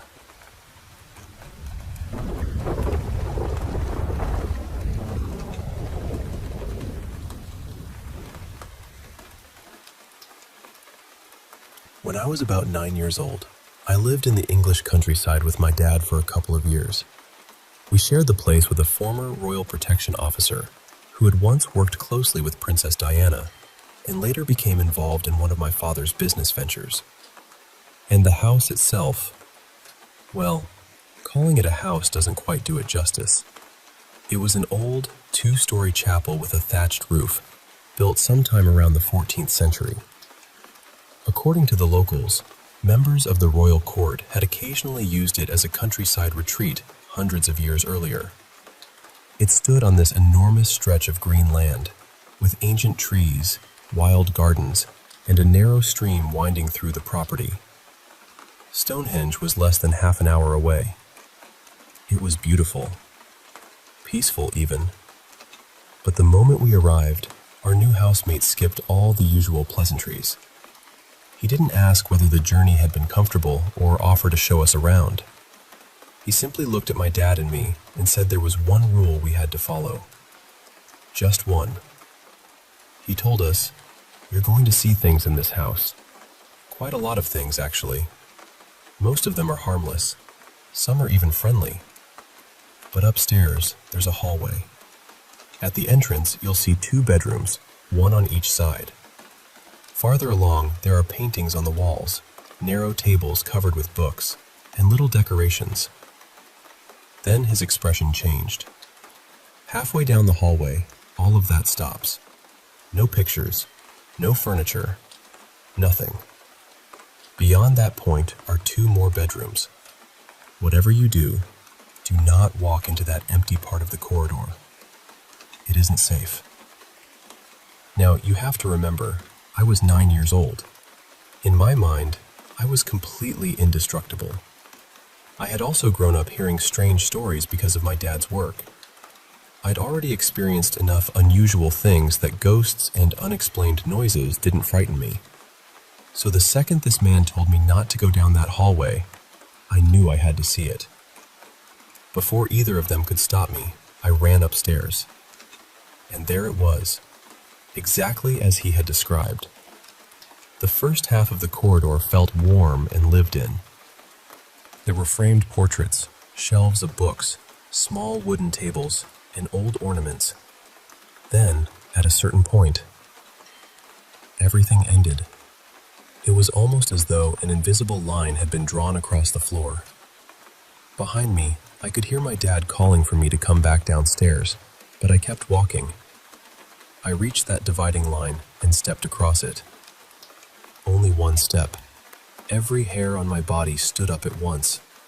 The air became freezing cold. I could suddenly see my breath drifting in front of my face, even though the hallway had been perfectly warm a second earlier. And then I felt something I've never been able to properly explain. It was as though my own thoughts were no longer inside my head. I could hear them around me, screaming, "Turn around. Run." So I did.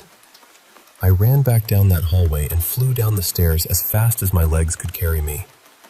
Until that moment, I don't think I had ever felt real terror. Not nervousness or childish fear, but the certainty that I had stepped into the presence of something that did not want me there. I never crossed that line again. The strange thing is, the rest of the house wasn't frightening at all.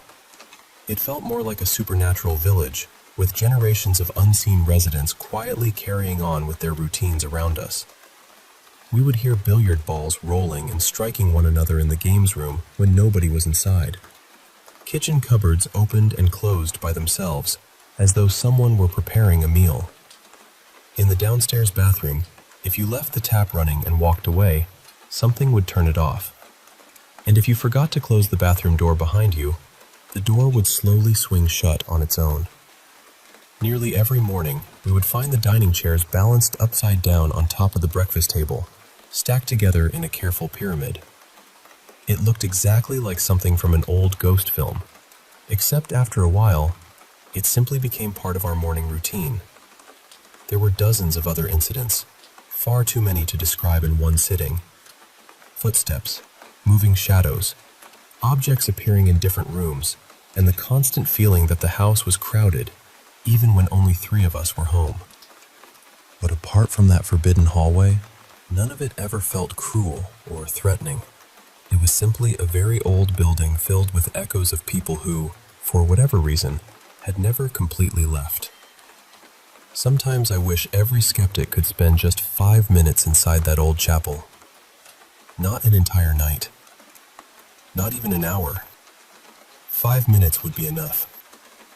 Because I honestly believe that anyone who entered that beautiful old place would leave understanding that the world contains far more than what we can see.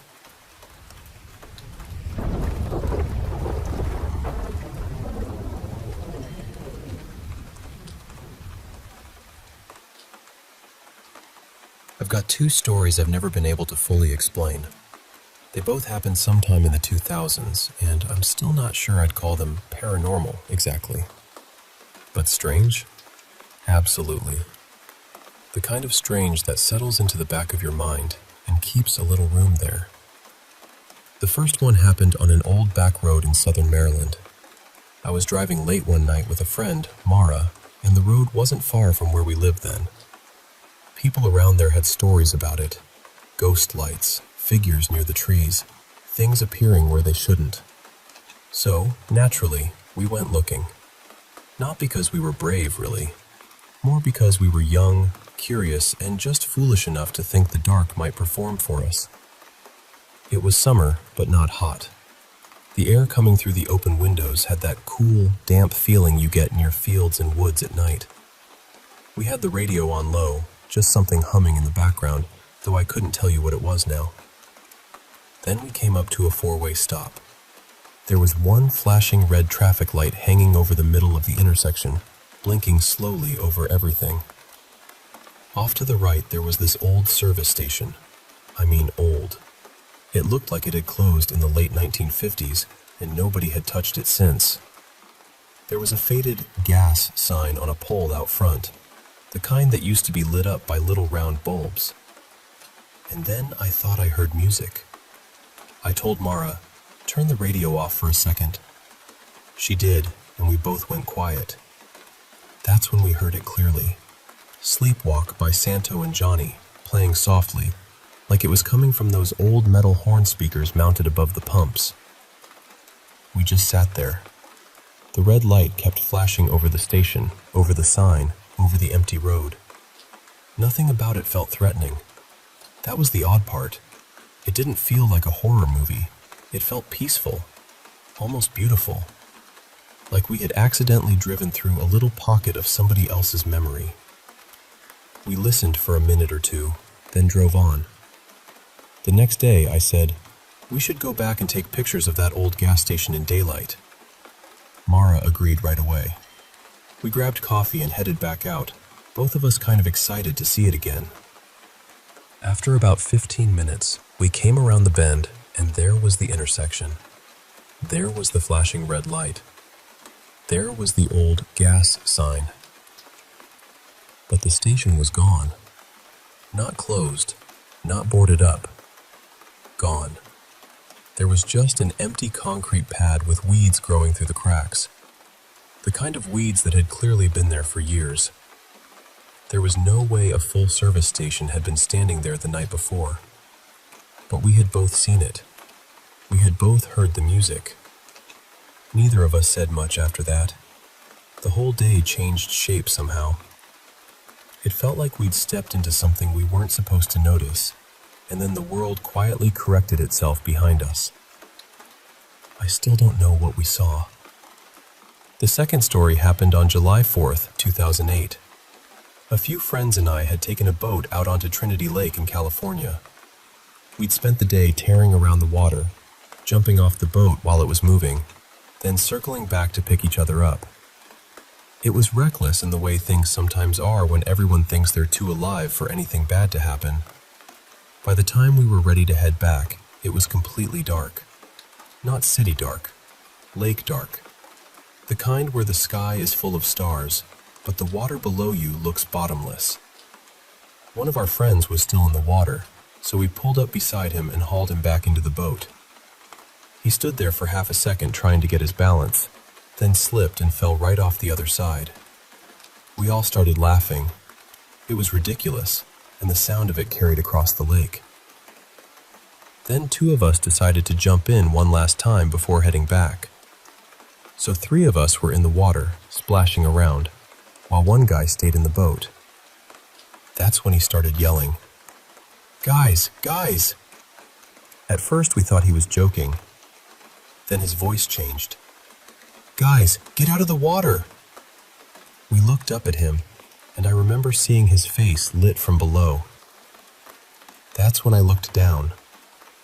The water beneath us was glowing. There was this large orange ball of light rising from deep below the surface, maybe 4 feet across, maybe bigger. It was moving up toward us, getting brighter and clearer every second. I can still see it in my head, that orange glow under the black water, our legs and feet lighting up as it came closer. We all started screaming. grown adults screaming like kids. The three of us in the water scrambled for the boat at the same time, grabbing at the side, grabbing at each other, kicking, slipping, clawing our way in with no dignity at all. Just pure animal panic. We got back into the boat right before the light reached the place where we had been floating. And then it stopped. It shifted direction and sank back down into the lake. A few seconds later, the water was black again, completely black, like nothing had ever been there. None of us had an explanation then. I still don't have one now.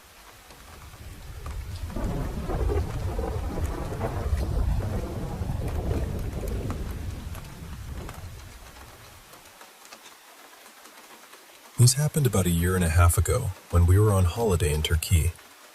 We were staying at this resort in Antalya, right by the water, and one night my son, Leo, who was 10 at the time, and I got this lovely idea that we'd sleep out on the balcony so we could listen to the waves. In our heads, it was going to be peaceful and magical. You know, one of those holiday memories that feels all soft around the edges. In reality, it was not quite that. We didn't have enough pillows or blankets to make the balcony comfortable, so we were sort of shifting around on this hard little setup, trying to pretend it was cozy. And then, somewhere nearby, someone on another balcony had either a TV or a phone playing really loudly in German, so instead of the sound of the sea, we mostly had that. My husband was inside trying to sleep, and he was getting more and more annoyed because my son and I kept laughing and whispering. We were trying to be quiet, but you know how it is when you're trying not to laugh. Everything becomes 10 times funnier. Eventually, the person with the loud TV turned it off, and we both settled down properly. I thought, right, now we can actually sleep. And then a huge insect landed on me. I sat straight up and brushed it off, and that was it for me. I told Leo, "No, I'm done. This is uncomfortable, there are bugs, and we are absolutely not sleeping out here." But he said, No, let's just watch the sea for a little bit. Dad will be annoyed if we go back in and wake him up again." So we stayed there for a moment, looking out toward the beach. It wasn't far away, just a short walk from the hotel. The waves were dark and silver, and the whole place had that strange quiet you get at resorts late at night, where everything feels half asleep, but still somehow watching. Then I looked down. There was a path directly below our balcony. It ran past some sliding glass doors that led into the hotel, then along by an open-air restaurant area. And right in the middle of that path, there was this big, strange thing. I could not work out what I was looking at. I stared at it for a few seconds, waiting for my brain to make sense of it, but it just wouldn't. So I asked Leo, because I thought maybe his eyesight would be better in the dark. I said, "What is that?" And he went quiet for a second, then said, "I don't know." That made my stomach do this tiny little drop, because I expected him to say something normal. A trolley, a plant, a stack of chairs, anything. But he couldn't tell either. The only way I can describe what I saw is this. It looked like a huge pile of washing, maybe 7 or 8 feet tall. It had a round sort of base, like it was sitting on the ground, and there was something like a pole sticking out of the top. On the end of that pole was what looked like a round glass lampshade or bulb. But the rest of it was just impossible. A big, messy, shapeless bundle. Like laundry, but not laundry. Like an object pretending to be an object and doing a terrible job of it. And the oddest part was that the path wasn't completely dark. There were lights around. This wasn't some shadowy corner where your eyes could invent things. It was right there, in the middle of the path.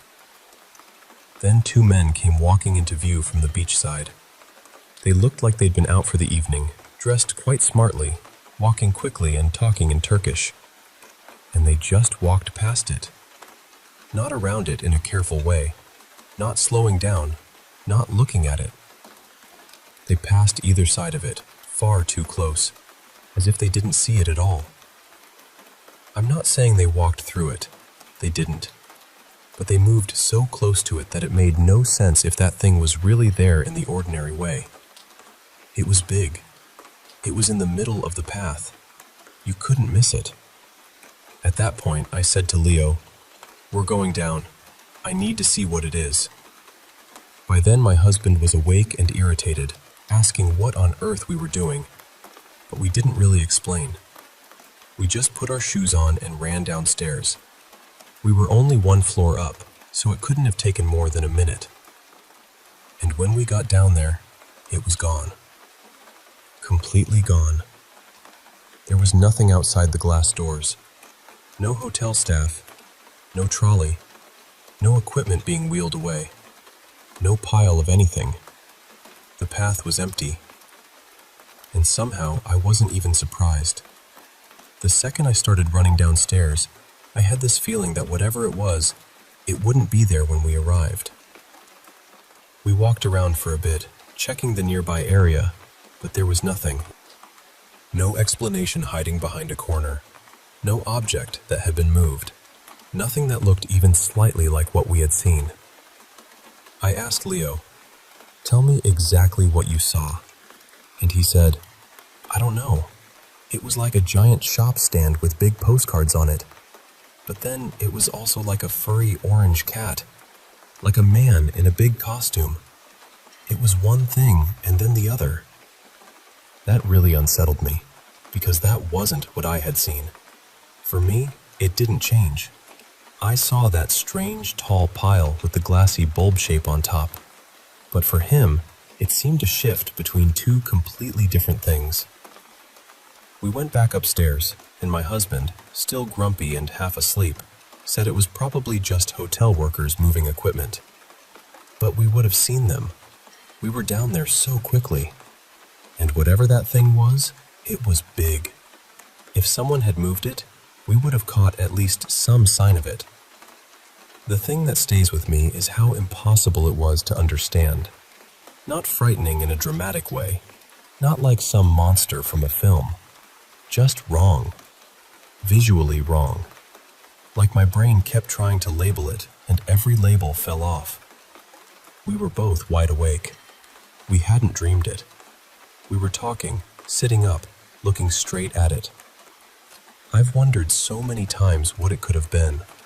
A djinn, maybe. Some kind of shape-shifting thing. Something that couldn't decide what it was supposed to look like to us. But that's the part I still can't get over. Because if you were trying to disguise yourself, why choose something so ridiculous? Why not look like a cleaning cart? Or stacked chairs? Or a plant pot? Something that belonged there. Instead, it looked like a giant heap of nonsense standing politely in the middle of a hotel path at night. And honestly, I still think about it all the time.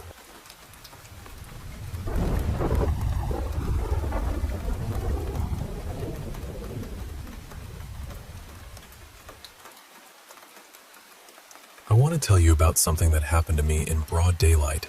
Something I still don't fully know how to explain. I was sitting out in my backyard one afternoon, listening to music through my headphones, just having a quiet moment to myself. Then I heard this sound. At first, my mind tried to make sense of it as something familiar, maybe metal crashing together, like a car accident out front. So I stood up and looked toward the street. But there was nothing there. No accident. No cars pulled over. No one shouting. Nothing. I sat back down, confused, and the more I thought about it, the more I realized it hadn't really sounded like a crash at all. It was strange, almost mechanical, but not in any normal way. The closest thing I can compare it to is something from a science fiction movie, like a portal opening or time tearing open. I laughed it off at first and figured maybe my headphones had glitched. Then, maybe 10 minutes later, I heard the exact same sound again. And this time, there was no brushing it off. Right there, in front of my house, this enormous, luminous blue sphere appeared. It was huge, almost the size of 2 cars side by side. It looked like an orb, or maybe some kind of Merkaba shape, but it was also hard to pin down because it kept shifting. It was every shade of blue you could imagine. Deep blue, electric blue, pale blue, colors inside colors. Somehow it looked transparent and solid at the same time. It just hovered there in the air, and the light coming from it didn't feel like ordinary light. It looked alive.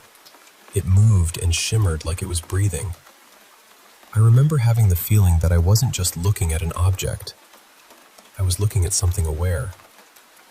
Then I saw 2 cars coming down the street from opposite directions, and my first thought was, someone else is going to see this. Finally, I won't be the only one. But they didn't see it. Neither driver slowed down, neither one reacted. And as the cars passed through the sphere, the front of each car just vanished into it.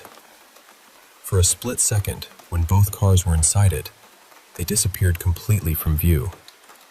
Then they came out the other side and kept driving like nothing had happened. After that, the orb moved. It almost seemed to pull itself backward, like it was gathering force, and then it shot forward toward my front yard. I didn't know what to do with what I had just witnessed. I kept replaying it in my mind, trying to find some ordinary explanation, but nothing fit. And then, later that night, something else happened. I was near the back of the house when I saw a tall figure made of white light moving along the side of my backyard.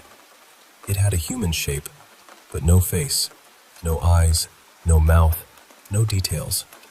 Just this bright, living white radiance. It moved incredibly fast, like it was sprinting, except it wasn't touching the ground. At first, I panicked. I ran back toward the door because my body reacted before my mind could catch up. But then, something strange happened. I realized I didn't actually feel afraid. Not really. There had been that first shock, that instinctive jolt, but underneath it was curiosity. More than that, there was a kind of calm. So I went back outside.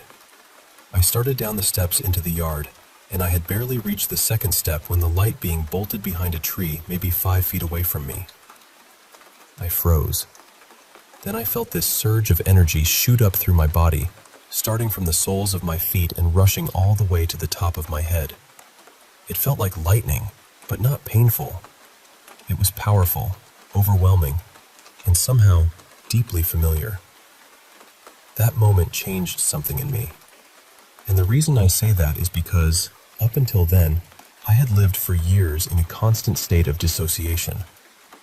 Because of severe childhood trauma, I had been disconnected from my own body, my own emotions, my own sense of being here.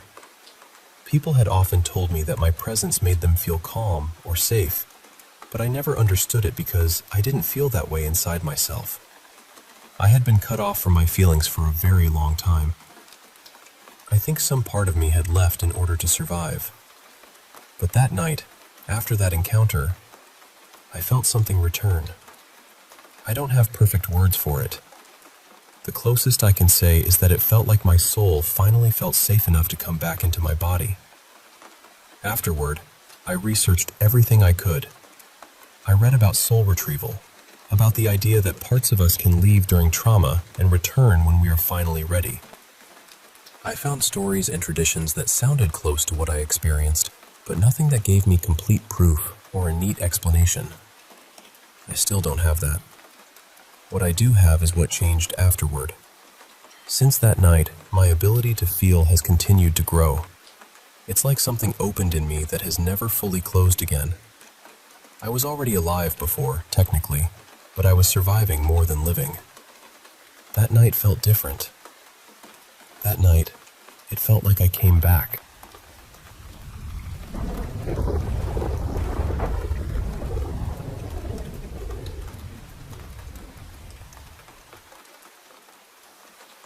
I should start by saying that whatever was happening out there has not happened in a while. It came up recently when my brother and I were talking about strange things we've experienced, and it made me realize I had never really told this story all the way through. Some of the details are a little blurry now, because the strangest parts happened a couple of summers ago. So I'm only going to talk about the parts I feel sure about. I live out in a rural part of northern Georgia, close to the base of the Appalachian Mountains. It is quiet here in a way that feels heavy sometimes. At night, you mostly hear insects, leaves moving, maybe an animal calling from somewhere far off. Because of where I live, I've definitely wondered more than once if what I heard could be connected to some kind of local folklore or cryptid story. This started during the summer of 2023, sometime around late June, and it seemed to happen again during the same part of the year in 2024. The sounds always came from the far edge of my property, near a small pond that sits close to my neighbor's field. And what made it even stranger was the timing. It usually happened between about 10 at night and midnight, and then it would just stop. The first time I heard it, I thought it was a flute. It was very faint, almost buried underneath the cicadas and the wind moving through the trees. But it was there, a thin little tune drifting from the direction of the pond. I remember freezing because in all the years I've lived here, I have never known anyone to be out there at night. The only things I ever see near that water are my neighbor's animals, mostly donkeys. The sound would fade in and out. Sometimes it got soft enough that I thought I was imagining it, and then it would rise again, just enough for me to know I wasn't. There may have been another sound too, something like slow, rhythmic tapping or drumming, but I'm less sure about that part. It's hazy. For most of 2023, that was all it was. Just that strange music now and then, always from the same direction. Then, in June of 2024, it came back. By that point, I started going outside and listening to it for longer stretches of time. Sometimes I would stand there for 10 or 15 minutes, just trying to figure out what I was hearing. I tried to get other people to come outside and listen, but every time I brought someone out, the sound would stop before they could hear it. After a while, strangely enough, I started to enjoy it. I told myself maybe someone nearby just liked playing music outside in the summer. Maybe they sat by the pond at night because it was peaceful. It was odd, sure, but I tried to convince myself it was harmless. Then I heard the children. It was brief, but I know what I heard. It sounded like 2 or maybe more small children talking over one another, almost like they were playing. Their voices seemed to move around near the pond, but there was no splashing, no footsteps, nothing else that made sense with it.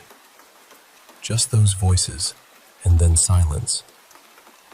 After that, I stopped going out of my way to listen for the music. It didn't feel peaceful anymore. The last time I remember hearing the flute was in July of 2024. Same place, same kind of tune. This time, I managed to get my younger brother outside in time, and he heard it too. That was honestly a relief, because it meant I wasn't the only one. He helped me explain to my family that there really did seem to be someone, or something, playing an instrument near the pond at night. There's one more detail that still bothers me. Near that pond, there's an old barn. It's run down now, half swallowed by trees, vines, and brush. At night, between the barn and the dark, you can't really see the pond at all. Years earlier, around 2017, before my current neighbors moved in, the property was empty and up for sale. A few of us went exploring back there. On the back side of the barn, I remember seeing writing painted in blue spray paint. I think it was either Spanish or Latin, and there was a star painted near it too. I started to read the words out loud, but someone immediately told me to stop, which, looking back, was probably fair. At the time, I didn't think much of it. Now thinking about the music, the voices, the timing, and how it always seemed to come from that same isolated spot, I can't help feeling unsettled by it.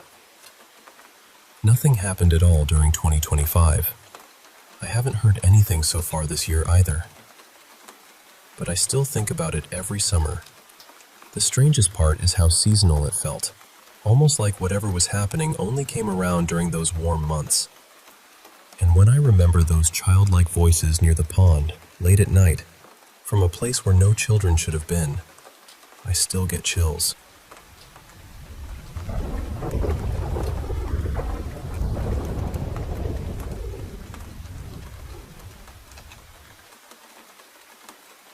I want to tell you about the closest thing I've ever had to a paranormal encounter. I know how strange it sounds. I know it probably sounds impossible.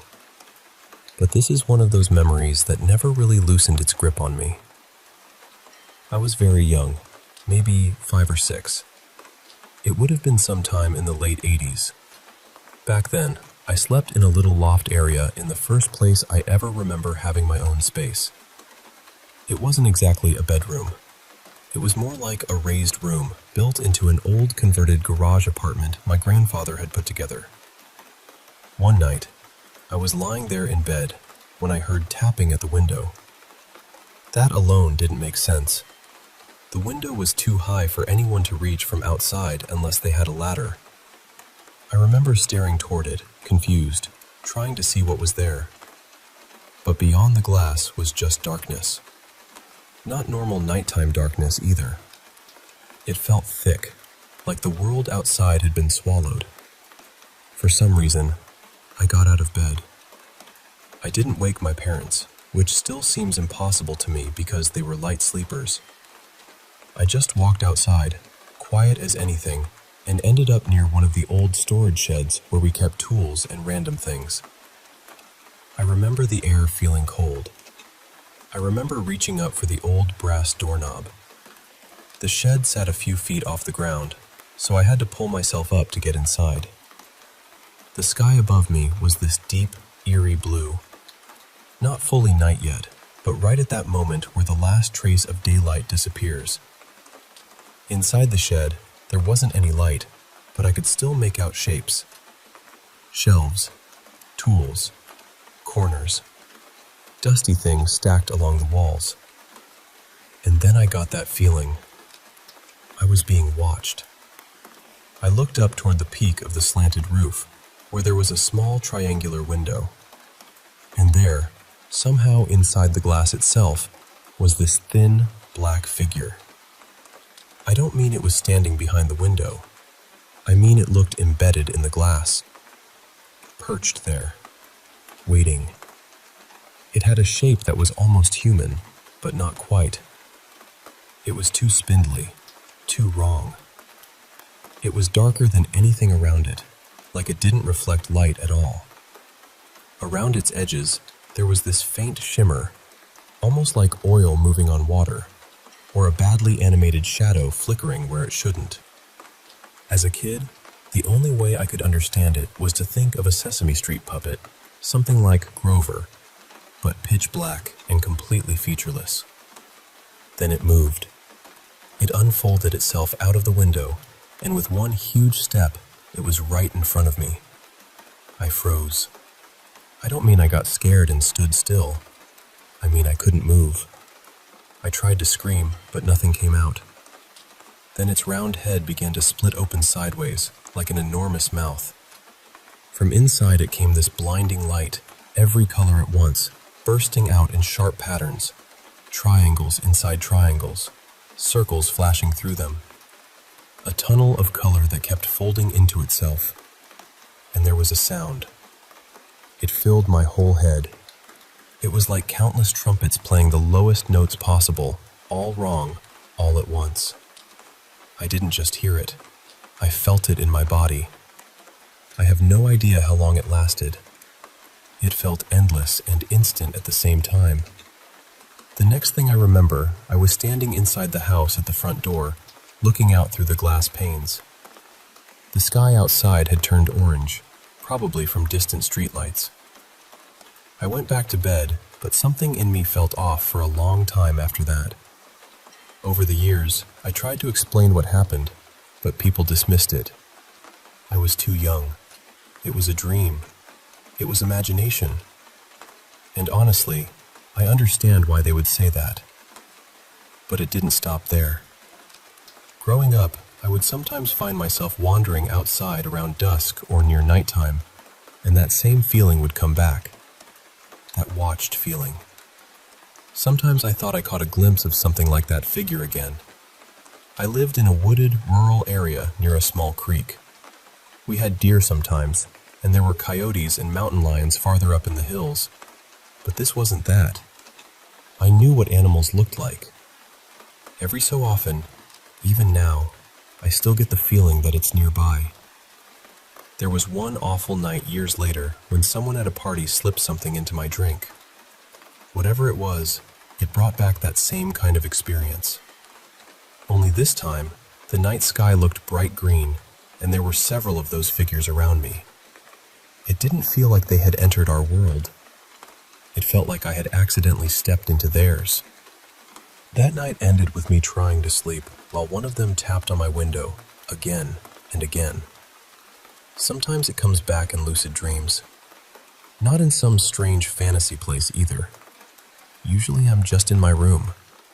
It's at the window, or standing beside my bed. I can see it even with my eyes closed. It still scares me. That same old terror comes rushing back. But over time, I've learned how to push against it. Sometimes I can even communicate with it, though not with words. It's more like feelings passing back and forth. And when I show it that I see it, when I face it without letting the fear take over completely, it changes. It almost seems startled, flustered maybe. Then it leaves. Sometimes it appears as someone else in dreams, or as something else entirely. But I can usually recognize it now. I know the feeling of it. I call it out, and it goes away. I don't pretend to know what it is. The closest description I've ever found is something like a black stick figure, though that still doesn't quite capture it. It seems to show up mostly from fall into spring, though I can't remember what season that first encounter happened. And look, I know how unbelievable this sounds. I really do. Maybe it was fear. Maybe it was my mind creating something from darkness and childhood dread. Maybe it was never there at all. But whatever it was, the effect it had on me was real. And some nights, when the window taps or the room feels just a little too still, I remember that shape in the glass.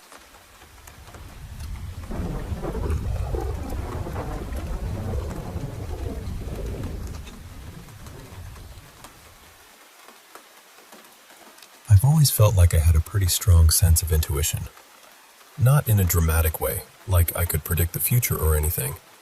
It was more like this quiet inner alarm that would go off before I had any real reason to be afraid. And over time, I started to notice that anxiety and intuition didn't feel the same to me. Anxiety felt scattered, heavy, loud, in a way that made everything blurry.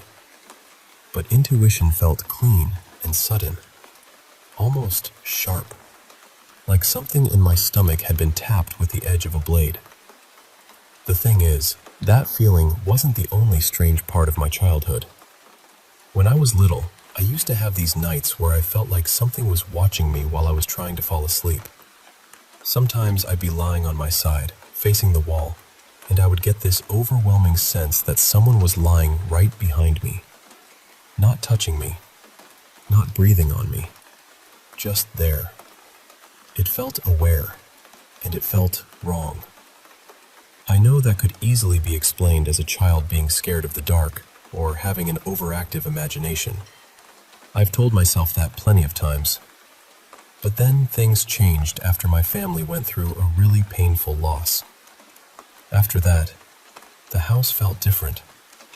Things would fall off counters or shelves for no clear reason.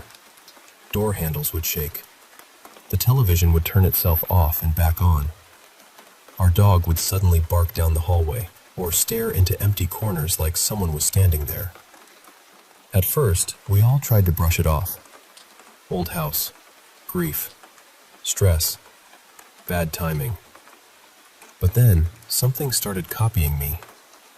One night, my mom woke up because she heard my voice right next to her ear saying, "Mom, She said it sounded like I was trying to wake her up. She even felt a little tap, like someone had touched her. But I wasn't in the room. Another time, she heard her own name spoken in my voice. And on one of those nights, I wasn't even home. I was sleeping over at a friend's house.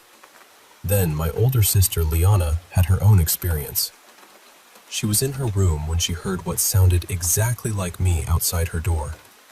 It was whispering her name, then saying, "Hey," over and over again. At first, she thought I was trying to scare her, so she ignored it. But it kept going. Finally, she snapped and told me to stop. That's when she said the voice changed. It wasn't my voice anymore. She said it turned into this horrible, growling, hissing sound right outside her room. She got so scared that she ran down the hallway to wake me up. And I remember that night clearly, because when she came to get me, I looked toward the dark end of the hallway and saw what looked like two cat-like eyes staring back at us. After a while, we had the house blessed, and honestly, after that, things seemed to stop. Years went by, and I tried not to think about it too much. But then I had another experience that still bothers me. I was taking a nap, and I had what felt like either a lucid dream or an out-of-body experience. I remember seeing myself asleep in bed. Then I was on the floor, crawling toward the clock in my room because I was trying to read the time. That's when I saw it. There was this dark, cloud-like shape hovering over my sleeping body. And then I heard a voice inside my head say, "We have you now." I know how all of this sounds. I really do. I'm open to the idea that some of it could be explained by grief, stress, sleep paralysis, hypnagogic hallucinations, or the mind trying to make sense of fear. I'm not trying to force one explanation over another, but the part I keep coming back to is the mimicking. Why would something copy the voice of someone who is still alive? Why me specifically? That's the part I've never been able to shake. So I'm just wondering if anyone else has experienced anything like this, especially something imitating a living person's voice. I'd really appreciate any insight, even if it's just a grounded explanation or a similar story.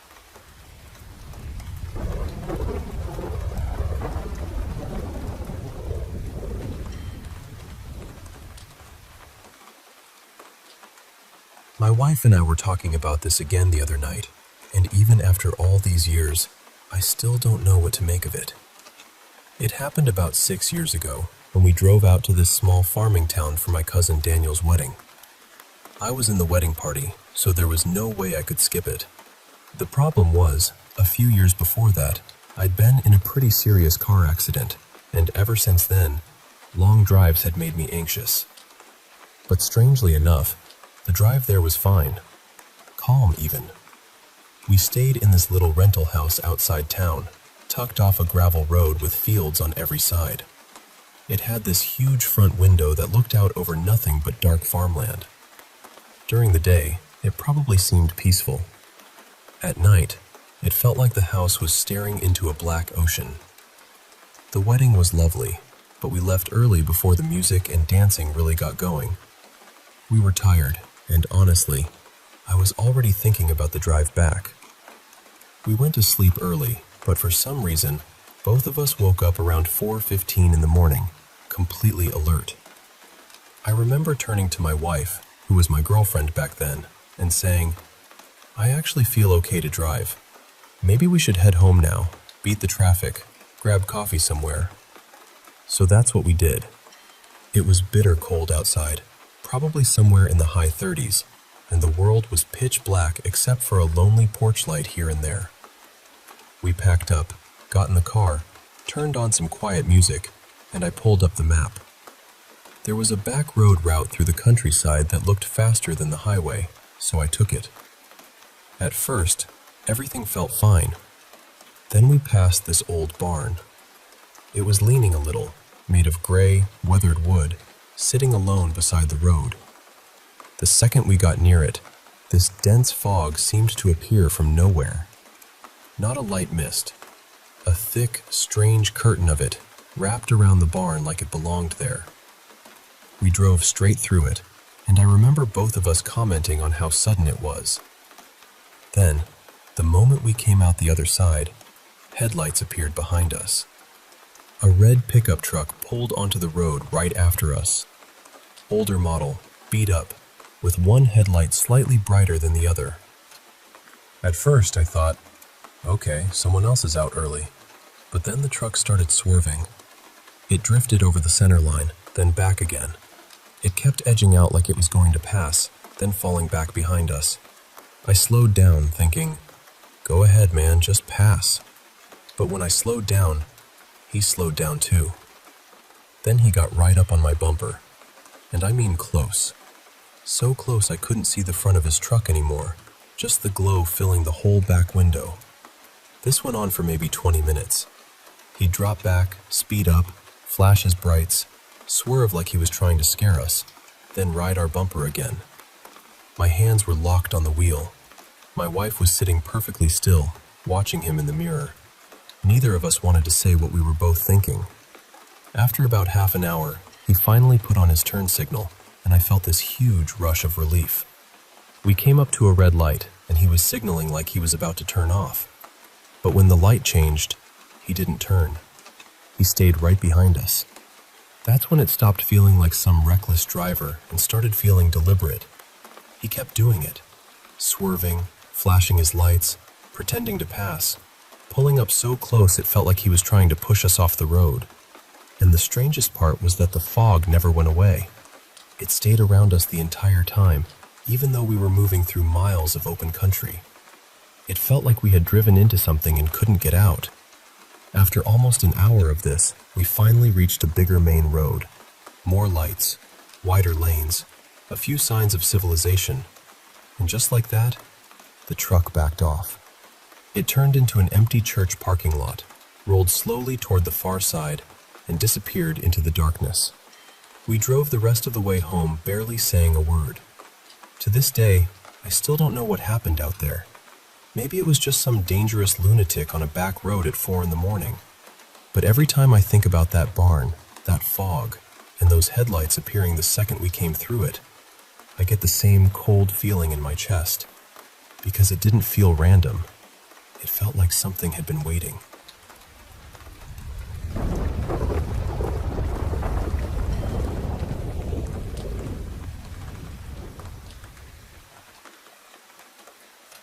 I'll call myself L for privacy. I'm 20 now, and when I look back on my life, it feels like I grew up between two very different worlds. Part of my childhood was in Florida, and part of it was in Alabama. I moved between my dad's side of the family and my mom's side, and both families had completely different ideas about the paranormal. My dad's side was very Catholic, but they also believed deeply in spirits, curses, reincarnation, dark presences, and brujeria. When I was little, there were rooms in my cousin's house that we were never allowed to go into. He was involved in witchcraft, and the adults took that seriously. My abuela would make us stay in our rooms whenever certain people came over. There was one man they called the Voodoo Man, and we were told not to look at him, speak to him, or ask anything about him. Back then, I was more curious than scared, but even as a child, I could tell the adults weren't pretending. They were genuinely afraid of certain things. Later, we moved to Alabama, onto my mom's family land. That place had a completely different kind of heaviness to it. It was deep in the woods, behind a long gravel road and a locked gate. There were old barns, empty workshops, hunting trails, abandoned houses, and a family cemetery down the hill. Some of the graves had names, some didn't. Past the cemetery was my great-grandfather's old house, slowly falling apart in the woods. During the day, I would wander around because I was a curious kid. But at night, I wouldn't even look out the windows toward that cemetery. I didn't just feel creeped out there. I felt watched. And the strange thing is, my mom had felt it too, long before I was ever born. She told me her friends hated sleeping over because they thought the property was haunted. One night, One of her friends woke up crying because she said she saw lights moving through the cemetery and heard 3 loud knocks at the front door in the middle of the night. Her mom had to come get her around 2 a.m. because she was so terrified. My mom eventually admitted that she had always felt watched there too. Even my mama had stories about that land. There's one old family photograph that still bothers me. In it, my mama is standing in her garden, smiling at the camera. But behind her, there's a tall man nobody recognizes. He has light hair, pale eyes, and overalls on. He's standing there so clearly, like he meant to be in the picture. My family swears he wasn't there when the photo was taken. Nobody knows who he was.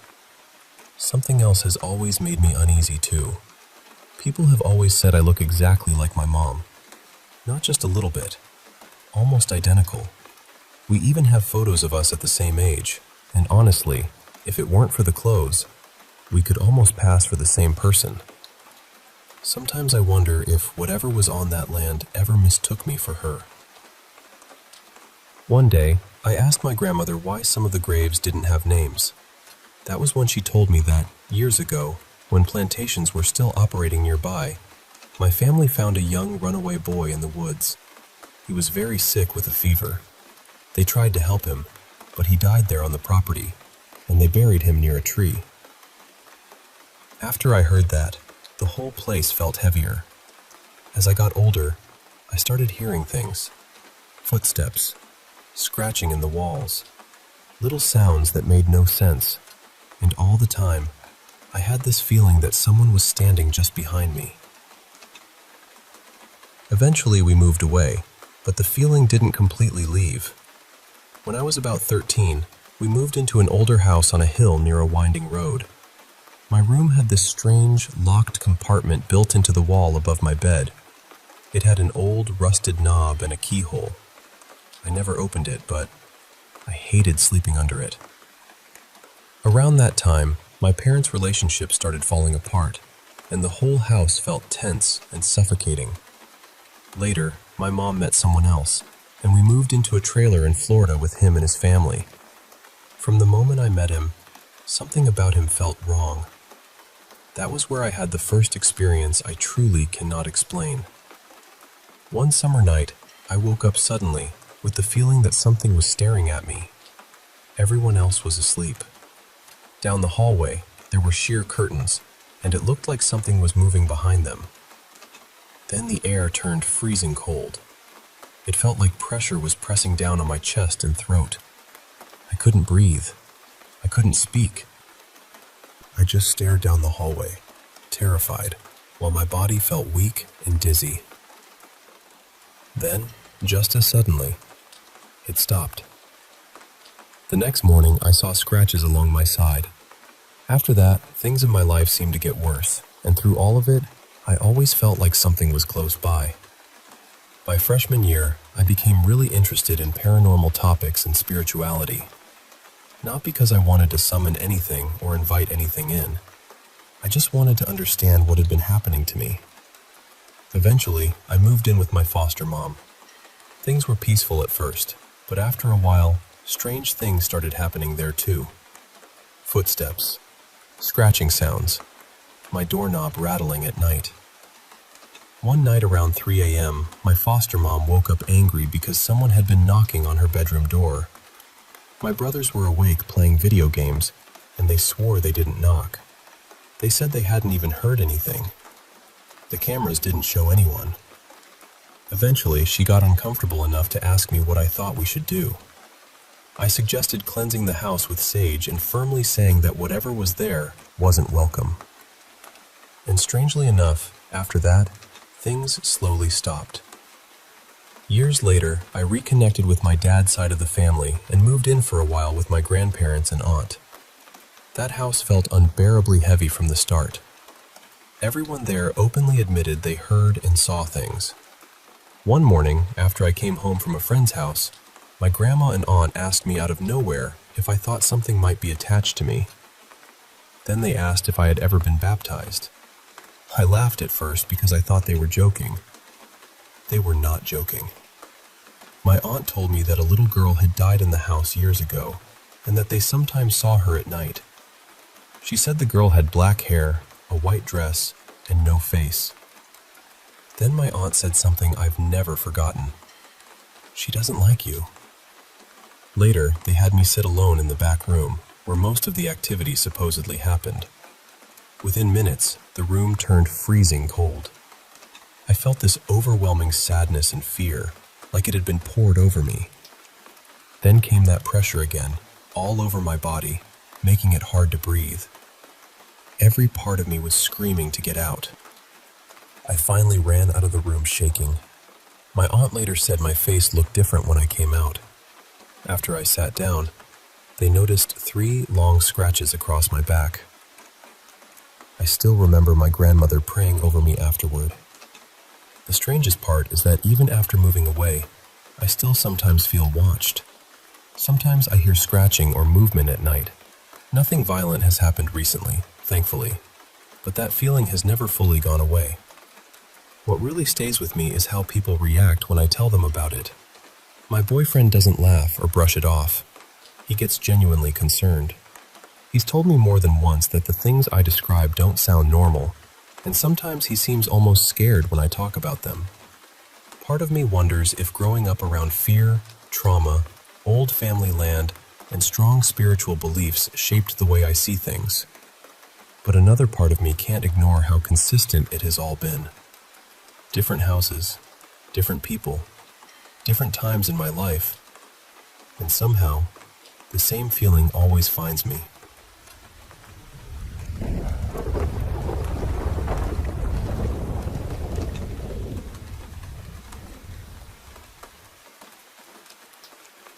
Before I get into this, I should probably say that I've never really been someone who believes in paranormal things.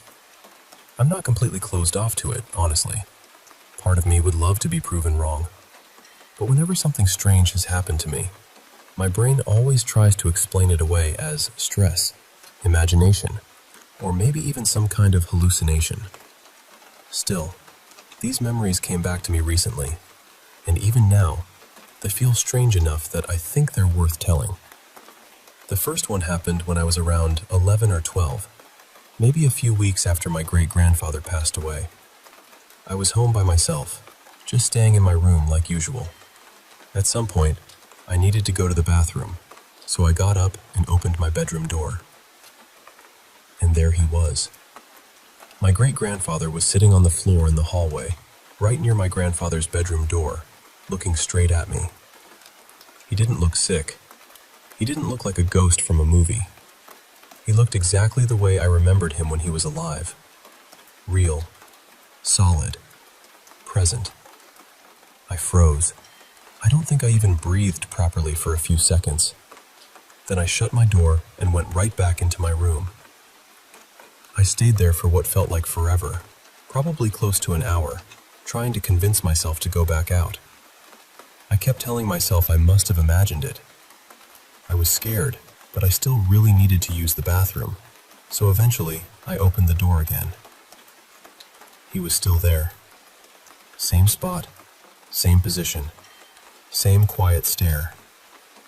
That was enough for me. I closed the door, locked myself in my room, and stayed there until my parents came home.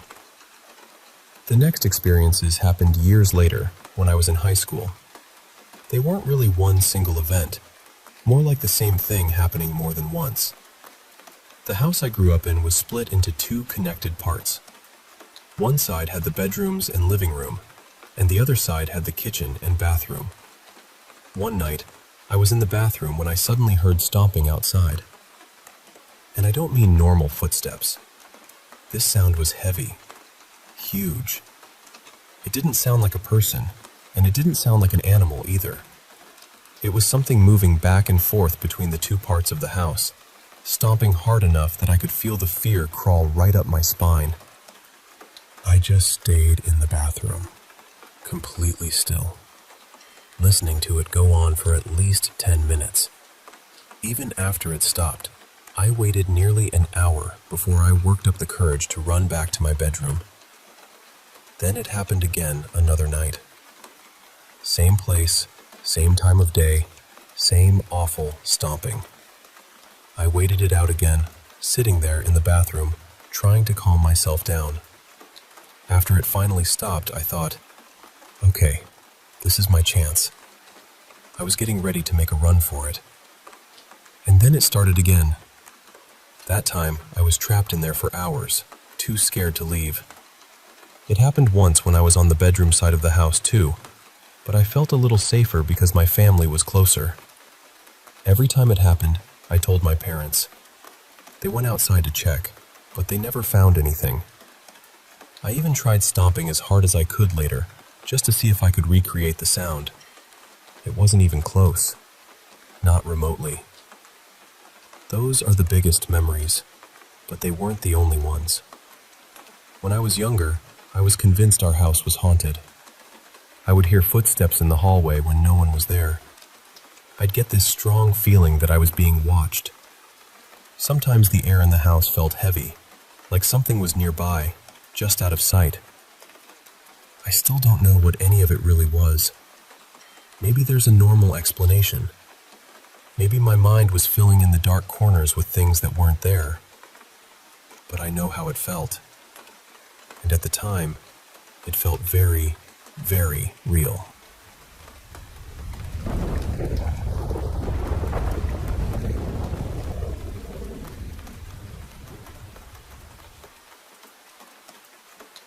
I still don't really know what to make of this, and honestly, part of me keeps wondering if my brain was just exhausted and filling in shadows. Back in April, I moved out of a newer apartment and into an older place because the rent at my previous place had gotten completely out of hand. My landlord had already been frustrated with us being behind on rent a few times, and eventually, we were given 10 days to find somewhere else. So I was rushing, stressed, and just trying to land anywhere decent. That's how we ended up in this older apartment in downtown New Westminster. It was about $1,000 cheaper than what we had been paying before, which felt almost suspicious. We kept thinking, okay, there has to be something wrong with it. Mice, bugs, mold, noisy neighbors, something. But there wasn't anything obvious. It was still a 2-bedroom, 2-bathroom place, just older. The appliances were dated, the carpet had seen better decades, and the tile looked tired. But when I first toured it, I didn't feel anything strange. The only real issue was that the landlords clearly hadn't cleaned it. So on moving day, I went over there by myself to deep clean while the movers were packing up the old apartment. That day turned into a marathon. The movers took something like 11 hours to get everything transferred over, and I was alone in the new place for most of it, scrubbing, wiping, unpacking little things, breathing in cleaning products, and running on stress. At some point, I started seeing movement out of the corner of my eye. At first, I told myself it was nothing. I was tired. I was overwhelmed. The apartment was unfamiliar. Maybe reflections were bouncing off something. Maybe I'd inhaled too much cleaner and my brain was throwing a tiny haunted house party without my permission. But then it kept happening. Eventually, I sat down in one of the bedrooms and watched a movie on my phone because I suddenly felt really uneasy. I couldn't explain it. I just needed to stop moving for a while. Later, after the movers finally left, my mom and I started unpacking together. And that's when I kept seeing him. Not clearly, never straight on, but always in the corner of my eye. It looked like a man walking quickly back and forth through the apartment, like he was pacing. Every time I turned my head to look directly at him, there was nothing there. No shadow, no person, no sound. Just empty space. But then, a few minutes later, there he'd be again, just at the edge of my vision. This went on for hours. We kept unpacking until around 2 or 3 in the morning, and by then I was completely drained. I finally sat down, trying to breathe and convince myself the whole day had just scrambled my senses. Then my mom came into my room and said, very quietly, I don't like saying this, but I think this apartment is haunted. I looked at her and asked, "Why would you say that?" And she said, "Because I keep seeing a man walking around out of the corner of my eye." That was the moment my stomach dropped. I hadn't told her what I'd been seeing, so I asked her to describe him. She said he looked like a white man, maybe late 20s or 30s, with brown hair cut just above his ears. She said he was wearing a beige, sleeveless shirt and blue jeans. And I just went cold, because that was exactly what I had been seeing all night. The hard part is, I'm not really someone who believes in this kind of thing. I'm agnostic, leaning more atheist, so ghosts and spirits have never been part of how I explain the world. But that night, I finally said out loud, "If someone is here, we don't want to see you. We know you're here, and we don't mean any harm, but please don't show yourself to us." And after that, things changed. It's been a couple of months now, and neither of us has seen him like we did that first night. Every now and then, one of us might catch a quick flicker of movement in our peripheral vision, but nothing is constant or as clear as that first night. So I'm still left wondering what actually happened. Was it stress? Exhaustion? Some weird trick of the eyes? Or is there some kind of phenomenon where two people can see the same figure, especially when it disappears the second you try to look straight at it?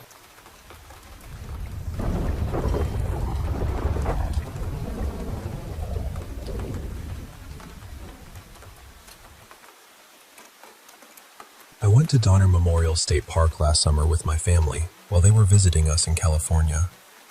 My husband Mark and I thought it would be a meaningful place to take everyone. It was mid-July, one of those bright, hot, trucky days where the sky looks almost polished and everything around you feels green and alive. The trail there loops along Donner Creek. One side opens up near this flat, marshy meadow, and the other side is more wooded and shaded.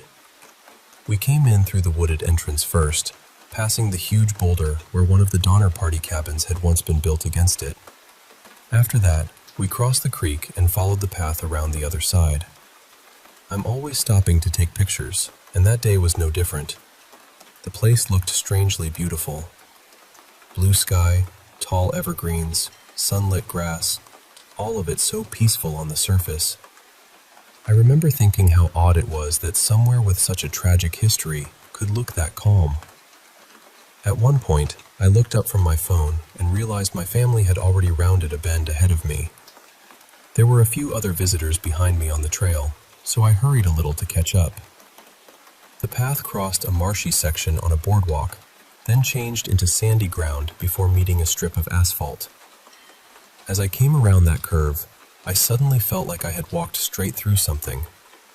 The only way I can describe it is a spider web, but not a normal one. It felt thick, cold, and heavy, like it passed over my face and arms all at once. The strange thing was, there was nothing there. No web, no branch, nothing touching me. But my body reacted immediately.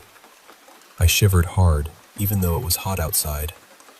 Every hair on my arms stood straight up. I got this deep wave of goosebumps, the kind that feels like your body knows something before your mind can explain it. And almost instantly, this awful sense of dread settled over me. I caught up with my family and showed them my arms. The goosebumps were still clearly visible. I told them what had happened and asked if they had felt anything in that spot, but none of them had. They were totally fine. No chill, no weird feeling, nothing. I tried to shake it off, but I couldn't. I felt uneasy for the rest of the walk, like something behind me had noticed me. It wasn't panic exactly. It was heavier than that. A kind of warning feeling, low and steady in my stomach. Eventually, once we went into the museum and wandered around the gift shop, the feeling faded enough that I could distract myself. I told myself it was probably just the weight of knowing what had happened there. I'm practical by nature, and I knew the history of the area. I figured maybe my imagination had gotten tangled up in the place. But then, about a year later, I was putting together a slideshow of our California trips. I came across the photos I had taken at the park, especially the ones from that exact stretch of trail. The photos looked completely normal. Bright sky, warm sunlight, green grass, tall trees. Nothing strange, nothing dark, nothing that should have bothered me.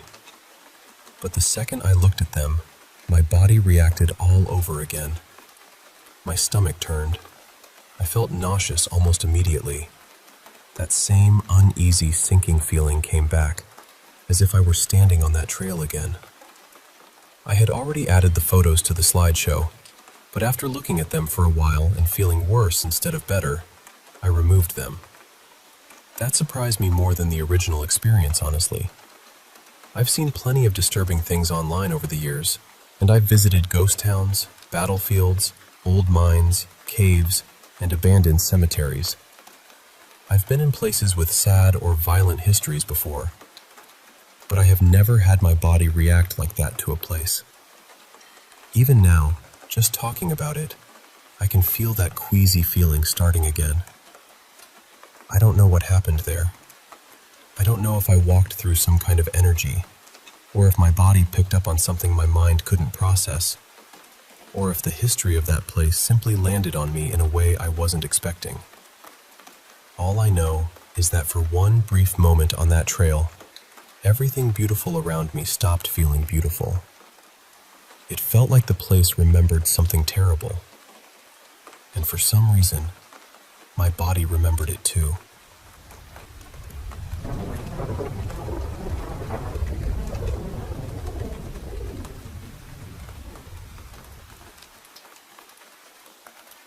I lived in this little duplex out near the woods when I was a kid, but only for about 2 years. And honestly, I don't remember much from that place. Not because nothing happened there, but because that whole stretch of my life was heavy, blurry. The kind of time your brain quietly folds up and puts away somewhere dark. My mom's sister, my Auntie Lena, had passed away from cancer not long before. A few months later, my baby sister was born early, and she was really sick. Nobody knew if she was going to make it. My parents were barely holding themselves together. My dad was deep in addiction, and my mom was just trying to survive, medicated and numb, moving through the days like she was underwater. My little sister was named after my aunt, too, which made everything feel even more tender and painful. And if it hadn't been for my granny stepping in, I really believe my sisters and I might have ended up in foster care. I even failed first grade while we were living there. So when I say I don't remember much, I mean it feels like trying to look through fogged glass. This was more than 20 years ago. Anyway, not long ago, my older sister and I were talking about that duplex. We were remembering how strange it felt there, how creepy some of the nights were, and she brought up something that I had completely forgotten. A memory I guess my mind had buried so well that when she said it, I just sat there thinking, wait, what? There were 3 duplexes out there, tucked back near the bush across from the town airport. Ours was the closest to the main road. The one farthest down had a young brother and sister living in it, and my sisters and I became friends with them. They ended up moving away while we were still living in our place, but before they left, my mom let us sleep over at their house one night. I don't remember much about playing there during the day. I just remember the feeling of that house. It made me uneasy, not in a way I could explain as a kid, just this quiet wrongness sitting in the corners. That night, I slept in the little girl's bunk bed. She was on the bottom bunk, and I was on the top. I don't remember where my sister slept. I only remember being up there, feeling way too close to the ceiling, like the room was pressing down on me. At some point, I fell asleep. Then I woke up suddenly, and right away, I felt watched. Not just scared from a dream, not confused, watched. I was lying there under the blanket, completely frozen. The bunk bed was lined up with the doorway, so if I turned my head and looked over the edge, I could see straight out into the hall. And I remember feeling this pull toward the doorway, almost like my eyes were being dragged there. I didn't want to look. Every part of me was screaming not to look. I hid under the blanket, shaking, heart pounding so hard it felt like my whole body was buzzing. There's something about being a kid under a blanket that makes you think nothing can touch you there. Like cotton has magic in it. I stayed like that for as long as I could, but that feeling didn't go away. Eventually, I peeked. At first, everything was almost completely black. There was just a little bit of light coming in from the window near the foot of the bed, barely enough to see the room. I looked toward the window first, and everything seemed normal. Then my eyes moved to the doorway, and I saw something there. It looked almost like heat waves, or that weird shimmer you see above a barbecue when propane hits the air. It was thin and distorted at first. Then it started becoming more solid, turning into this faint white smoke. And then I realized it had a shape. A head. A body. Legs. Within a second, it looked like my Auntie Lena. That's the part that still bothers me, because she didn't look like the healthy version of herself. She looked the way I remembered her after chemo. She had on this blue coat, and she had her head wrap. I remember those details so clearly. The smoky white shape sort of shifted into color, and then there she was. As soon as I understood what I was seeing, I rolled onto my back and started sobbing. I didn't scream. I didn't climb down. I just stared at the ceiling and cried as quietly as I could, trying to breathe, trying to calm myself down. It felt like I lay there for hours. Eventually, I must have fallen asleep again, because the next thing I remember is later on, telling my older sister what had happened. She told my mom in the car on the way home, but I don't remember my mom's reaction. I don't even remember that conversation clearly. And then, somehow, I forgot the whole thing. Completely. When my sister reminded me years later, it hit me like a punch in the stomach. She said, "Remember when you saw Auntie Lena at the neighbor's house?" And I was just staring at her like, "What are you talking about?" Then she explained it. The sleepover, the bunk bed, what I told her the next morning. And all at once, the memory came back. Not slowly, not in pieces. It flooded in, and suddenly I was that scared little kid again, lying in the top bunk, staring at the doorway. Ever since then, I've gone back and forth about what it was. Part of me wonders if it really was my auntie. Another part of me thinks maybe I was just a traumatized kid, surrounded by grief and fear, and my brain created something out of all that darkness. Maybe I saw what I was most afraid of. Or maybe I saw what I missed. I don't know. The hardest part is that if it was her, I hate thinking she appeared to me still looking sick. But then again, maybe that was the only version of her my child mind could recognize. Maybe if there was something there, it came through in the only shape I knew. I still don't have an answer. I only know that the fear I felt that night was real. The memory, once it came back, felt real. And whether it was my auntie, my imagination, or some strange little doorway grief opened in my mind, I don't think I'll ever fully shake it.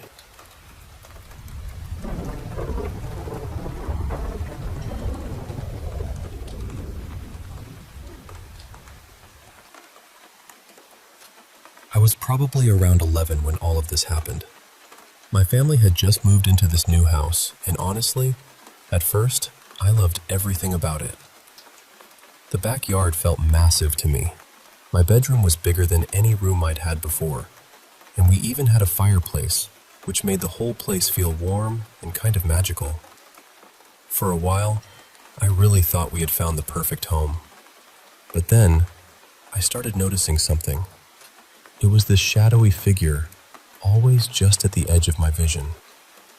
I'd see it for a split second, turn my head, and it would be gone. At first, I tried to brush it off.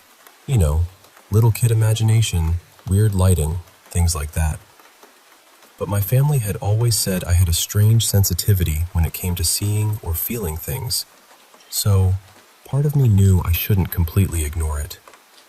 It kept happening for a while, just quick glimpses here and there. And then one night, it changed.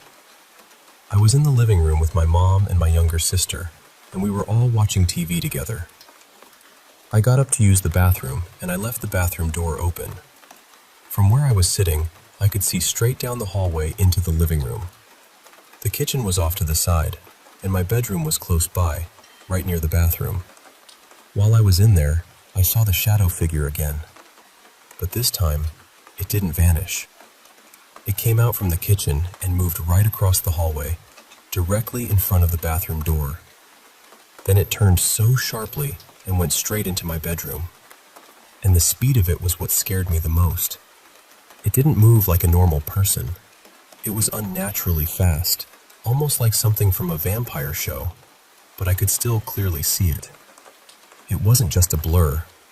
It was there. I completely froze.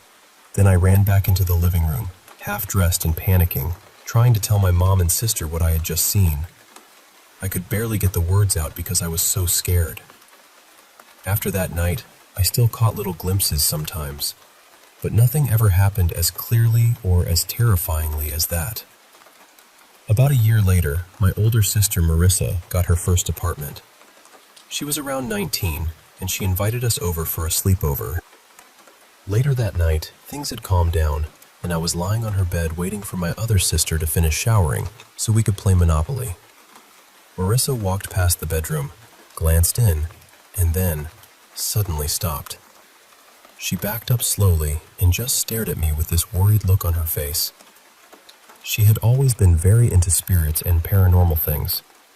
She used to visit graveyards with her friends and believed she could sense things too. At first, she didn't really explain what was going on. She just started cleansing the apartment, and then she cleansed me too. After she finished, she finally told me what she had seen. She said there had been a shadow figure hovering above me, up in the corner of the room near the bed. She said it felt dark, evil even. And then she told me I didn't need to worry about that shadow figure anymore. The strangest part is that Marissa had lived with my dad, so she didn't know anything about what I had been seeing in that house. I had never told her about that awful night in the bathroom, or the thing that ran into my room. But after she cleansed me, I never saw it again. I'm 25 now, and I still think about it sometimes.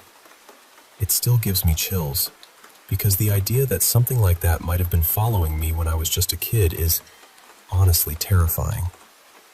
And part of me still wonders, what would have happened if my sister hadn't stepped in that night?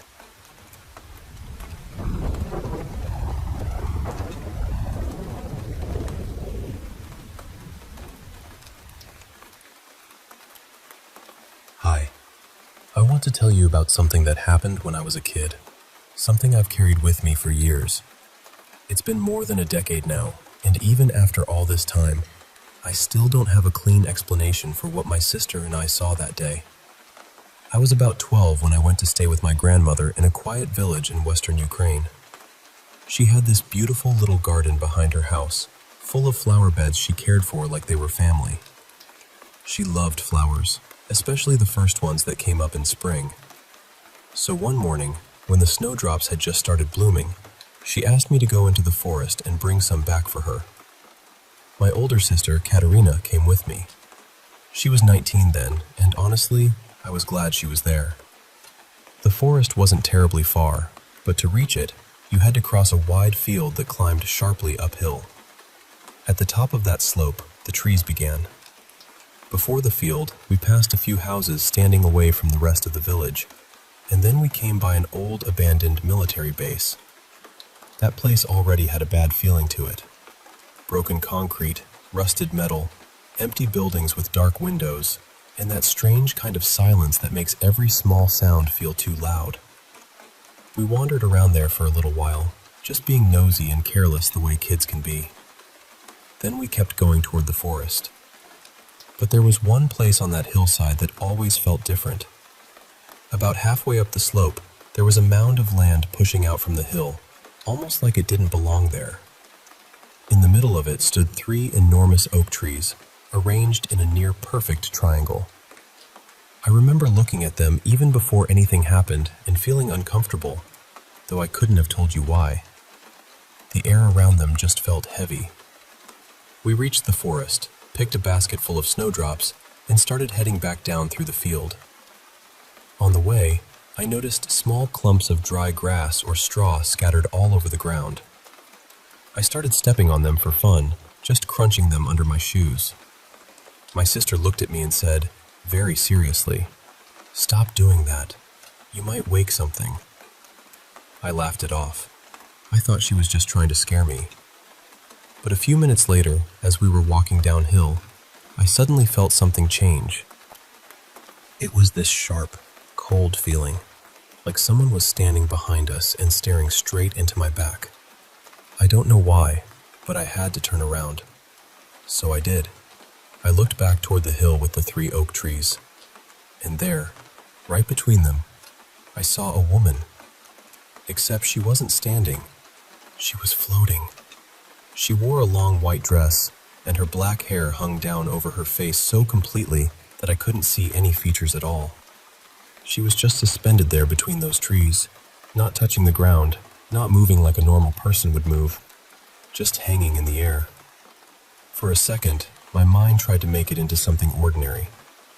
A branch, a cloth, a trick of light, anything. I blinked several times, but she stayed there. Then I grabbed my sister's arm and whispered for her to look. I'll never forget what happened to her face. Her eyes went wide, wider than I had ever seen them, and her whole body stiffened. Then her hand started shaking in mine. She didn't scream. She barely made a sound. She just whispered, "Run!" And we ran. We tore down that field as fast as we could, the basket bouncing, flowers flying everywhere behind us. I looked back once while we were running, only a few seconds later. There was nothing there anymore. The space between the oaks was empty. We didn't stop until we were far from the hill, maybe a kilometer away. By then, we had lost almost all the snowdrops. We were breathless, shaken, and too scared to even argue about what we had seen. When we got back and told our grandmother, her face changed. She said that during World War II, people had been tortured and killed near those 3 oak trees. According to her, Jews and Ukrainians had been executed there by German soldiers. That stayed with me. What stayed with me even more is that, years later, I began hearing similar stories from other people. One friend told me she once stayed at a country house near a forest. Late at night, she stepped out onto the balcony and saw a white figure in the distance, a woman with long, dark hair moving between the trees. But she said the same thing we had seen. It didn't look like walking. It looked like floating. I still don't know what we saw that day. Some people might call it a banshee. Others would say witch, spirit, restless soul, or just some dark energy left behind by terrible things. I don't know. All I know is that the fear I felt on that hillside was real. The silence, the trees, that white figure between them, my sister's shaking hand in mine, all of it stayed with me. And even now, whenever I think about those 3 oak trees, I feel that same cold pressure in my chest. So I have to ask, has anyone else ever seen something like that?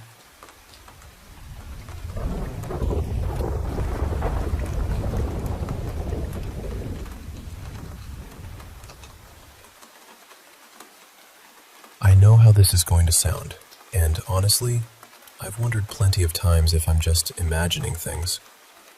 My family says I'm probably exhausted, that I'm not sleeping enough, and maybe that would be easier to believe if this kind of thing happened to me everywhere.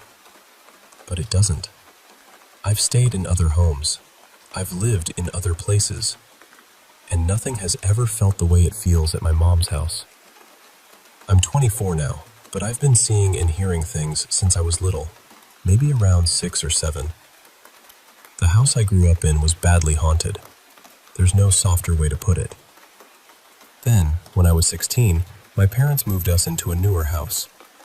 The house itself wasn't old, but we never really knew much about the land it was built on. At first, everything seemed normal. Then I went away to college. Every now and then, my mom and stepdad would leave town, and I'd come back to watch the house and take care of their 3 little dogs. So it would just be me there, alone, with the dogs. One night, I was lying on the couch. It was late, somewhere between 1 and 3 in the morning. The dogs were settled around me, and the house was quiet. Then I heard tiny footsteps on the stairs behind me. Not a creak, not the house settling. Footsteps. I turned around, expecting to see one of the dogs, or something, anything. But there was nothing there. The next night, I told myself I was going to bed early. It was around 11, and I remember thinking, just a few more minutes, then I'll go upstairs. Then I heard the dog's kennel slam shut. It was loud enough that I immediately thought one of them had gone inside it. But when I looked beside me, all 3 dogs were right there on the couch. I didn't even get up to check. I just lay down fast, pulled the blanket over myself, and stayed still. The room had this awful feeling, like something was standing there, watching me. Years later, I was up late sketching in the living room. The house was quiet again. Then I heard footsteps coming down the carpeted stairs, followed by this wet little slap sound on the hardwood beside me. I looked. Nothing. Another time, I was home alone watching a documentary about Judith Barcy, the little girl who voiced Anne-Marie in All Dogs Go to Heaven. Before the video even ended, a framed photo that had been hanging on the wall for years suddenly fell. No one touched it. No door slammed. It just dropped. For a while, I moved away. Then one weekend, I came home to visit, and my mom told me something had happened to her. She said she had been asleep when a man yelled at her. It woke her up, and when she opened her eyes, she saw a man standing at her bedroom door. Then he turned, walked away, and disappeared. About 2 weeks after that, I was taking a nap in my old room. It was the middle of the day. When I woke up, I saw someone walk past my doorway. At first, I thought it was my stepdad. But then the man stopped, leaned his head into my room, and walked toward me. He didn't walk around my desk. He walked through it. Then he vanished. I didn't have my glasses on, so I couldn't make out his face clearly. He just looked like a regular man. And I know what people usually say, but I don't have sleep paralysis. I could move. I was awake. It was daylight. I waited a little while because I wanted to see if my stepdad would actually pass by my door. Eventually, he did. I asked him if he had looked into my room earlier, even though I already knew the answer. He said no. My mom also says she hears someone walking around in my old bedroom, which is right above hers. One night, I was heading upstairs to my room, and I saw a figure standing across the hall in another bedroom doorway. At first, I tried to explain it away. I told myself it was just the lights making a shape. But the next night, I looked again. The shape wasn't there. There are also nights when I'm lying in bed, and I swear I hear the TV on downstairs. Voices, low and muffled, like someone left it playing. But when I open my door, the house is silent. Recently, I moved back home. I don't really sleep in my room anymore. I sleep in my mom's room because mine scares me too much, and she doesn't sleep in the same room as my stepdad anyway. I've tried a few times to sleep in my own bed again, but lately, it's gotten strange. One night, I was lying there on my phone when I suddenly felt someone rub my back. I left immediately. Another morning, when it was already light outside, I was still half asleep when I felt someone stroke my leg. I was so tired that I just ignored it and went back to sleep. Then it happened again the next day. And tonight, I left my room because I felt my hair move. That was enough for me. The reason I think it's connected to the house is because this doesn't follow me everywhere. I've lived in other places. I've stayed in other houses. Only 2 places have ever felt this way, and my mom's house is one of them. And yes, there's a mirror facing my bed. I've tried covering it, but my parents keep taking the cover down. I don't know what's in that house. I just know I don't like being alone in my room anymore.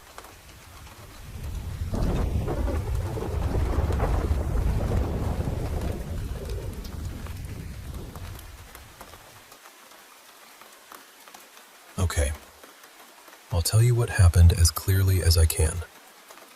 There were 4 of us in the car that night. Me, Arun, driving. My girlfriend, Pia, was in the passenger seat. Rohan was in the back, doing what he always did, talking non-stop. And beside him was Sanika, his older sister. Sanika was usually gentle, easy to laugh with. But that night, she was quiet. She just kept looking out at the road, almost like she was waiting for something to appear. We were driving back from a wedding in Jaisalmer.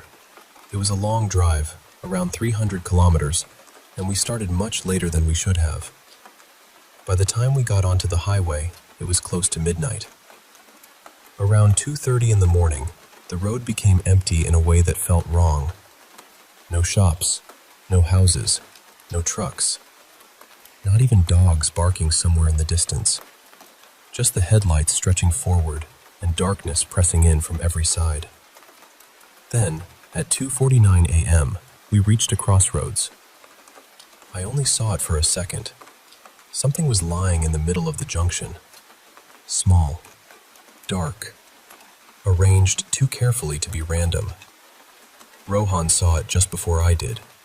He said, "Arun, wait." But I couldn't stop in time.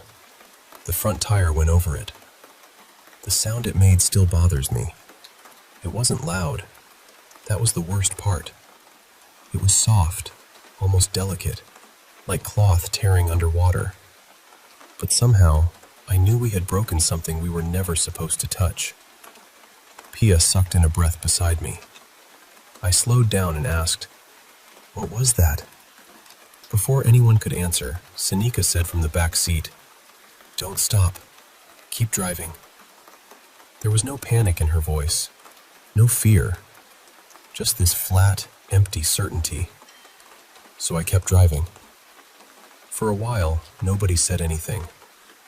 Later, Pia told me what she saw when she looked back through the rear window. There was a red circle painted on the road. In the center was a clay lamp, turned upside down, with smoke still rising from the wick. Around it was a black thread tied with knots, and there was a folded note lying beside it. She didn't tell us then. I think she was afraid that saying it out loud would make it real. The first strange thing was the GPS. It said the next town was 47 kilometers away. Then we passed a milestone that said the same thing. 47 kilometers. 7 or 8 minutes later, we passed it again. Same faded paint. Same crack through the number 4. I tried to explain it away. I told myself maybe there were 2 signs. Maybe I was tired. Then the radio came on. The radio wasn't even connected. I had pulled the cable out earlier because the signal kept cutting in and out. But a song started playing anyway. It was an old devotional song, sung by a woman with a cracked voice. It played for maybe half a minute, then stopped. Then it started again from the beginning.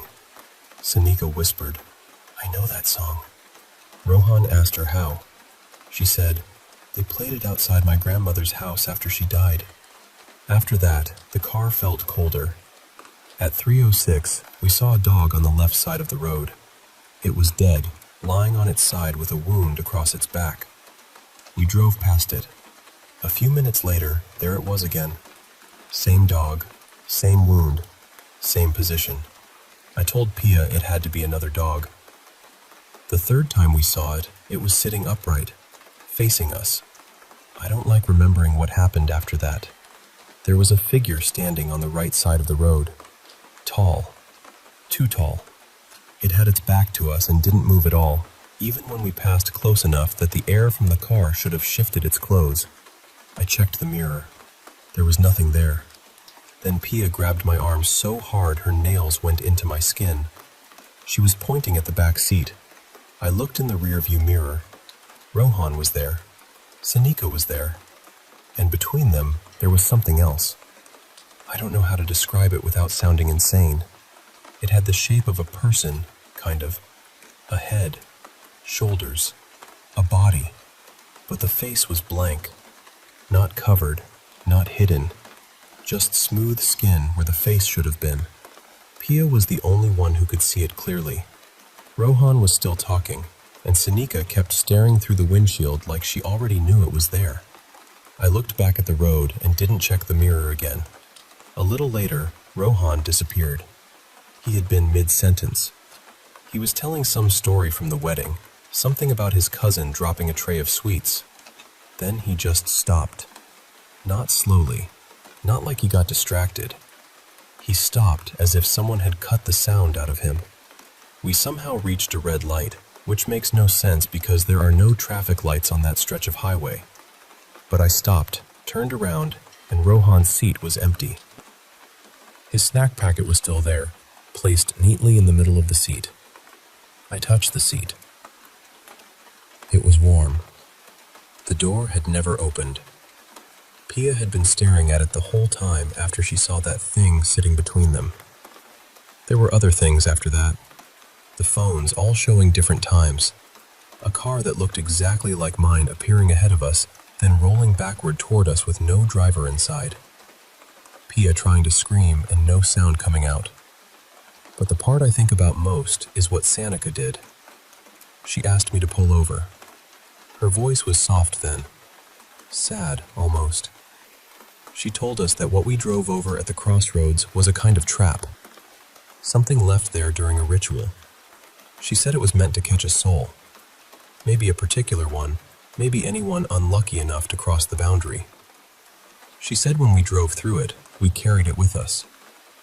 Then she said something that still makes my chest hurt. She said, "It was calling me from the beginning." Her phone had died the moment we crossed that place. She said she understood then, but she hoped she was wrong. She opened the door. I begged her not to. She looked at me and said, "Don't stop. Don't look back. Just drive until the road ends." Then she stepped out, and I drove.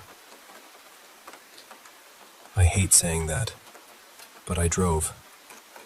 12 minutes later, the road opened onto a main highway. There were streetlights, a petrol station, a man sweeping near the pumps like it was the most ordinary night in the world. The time was 3:16 a.m. Sanika's seat was empty. Her phone was lying there, unlocked. The battery showed 100%. On the screen was a map I had never seen before. Not Google Maps, not any app I recognized. It showed one thin road, just one. And on that road, there was a blue dot, moving. At the petrol station, the man looked into our car for a long time. Then he asked, "Were there 3 of you, or 4? I told him 3. He didn't believe me. I could see that. He handed me the bottle of water I had asked for, but his eyes stayed on the back seat. Rohan is still missing. The police report says he was last seen at the wedding venue. There's no camera footage of our car on that highway. No record of the road we took. I've searched every map I can find, satellite images, local surveys, everything. That road doesn't exist. But Sanika's phone still works. The battery has never dropped below 100%. And the blue dot is still moving.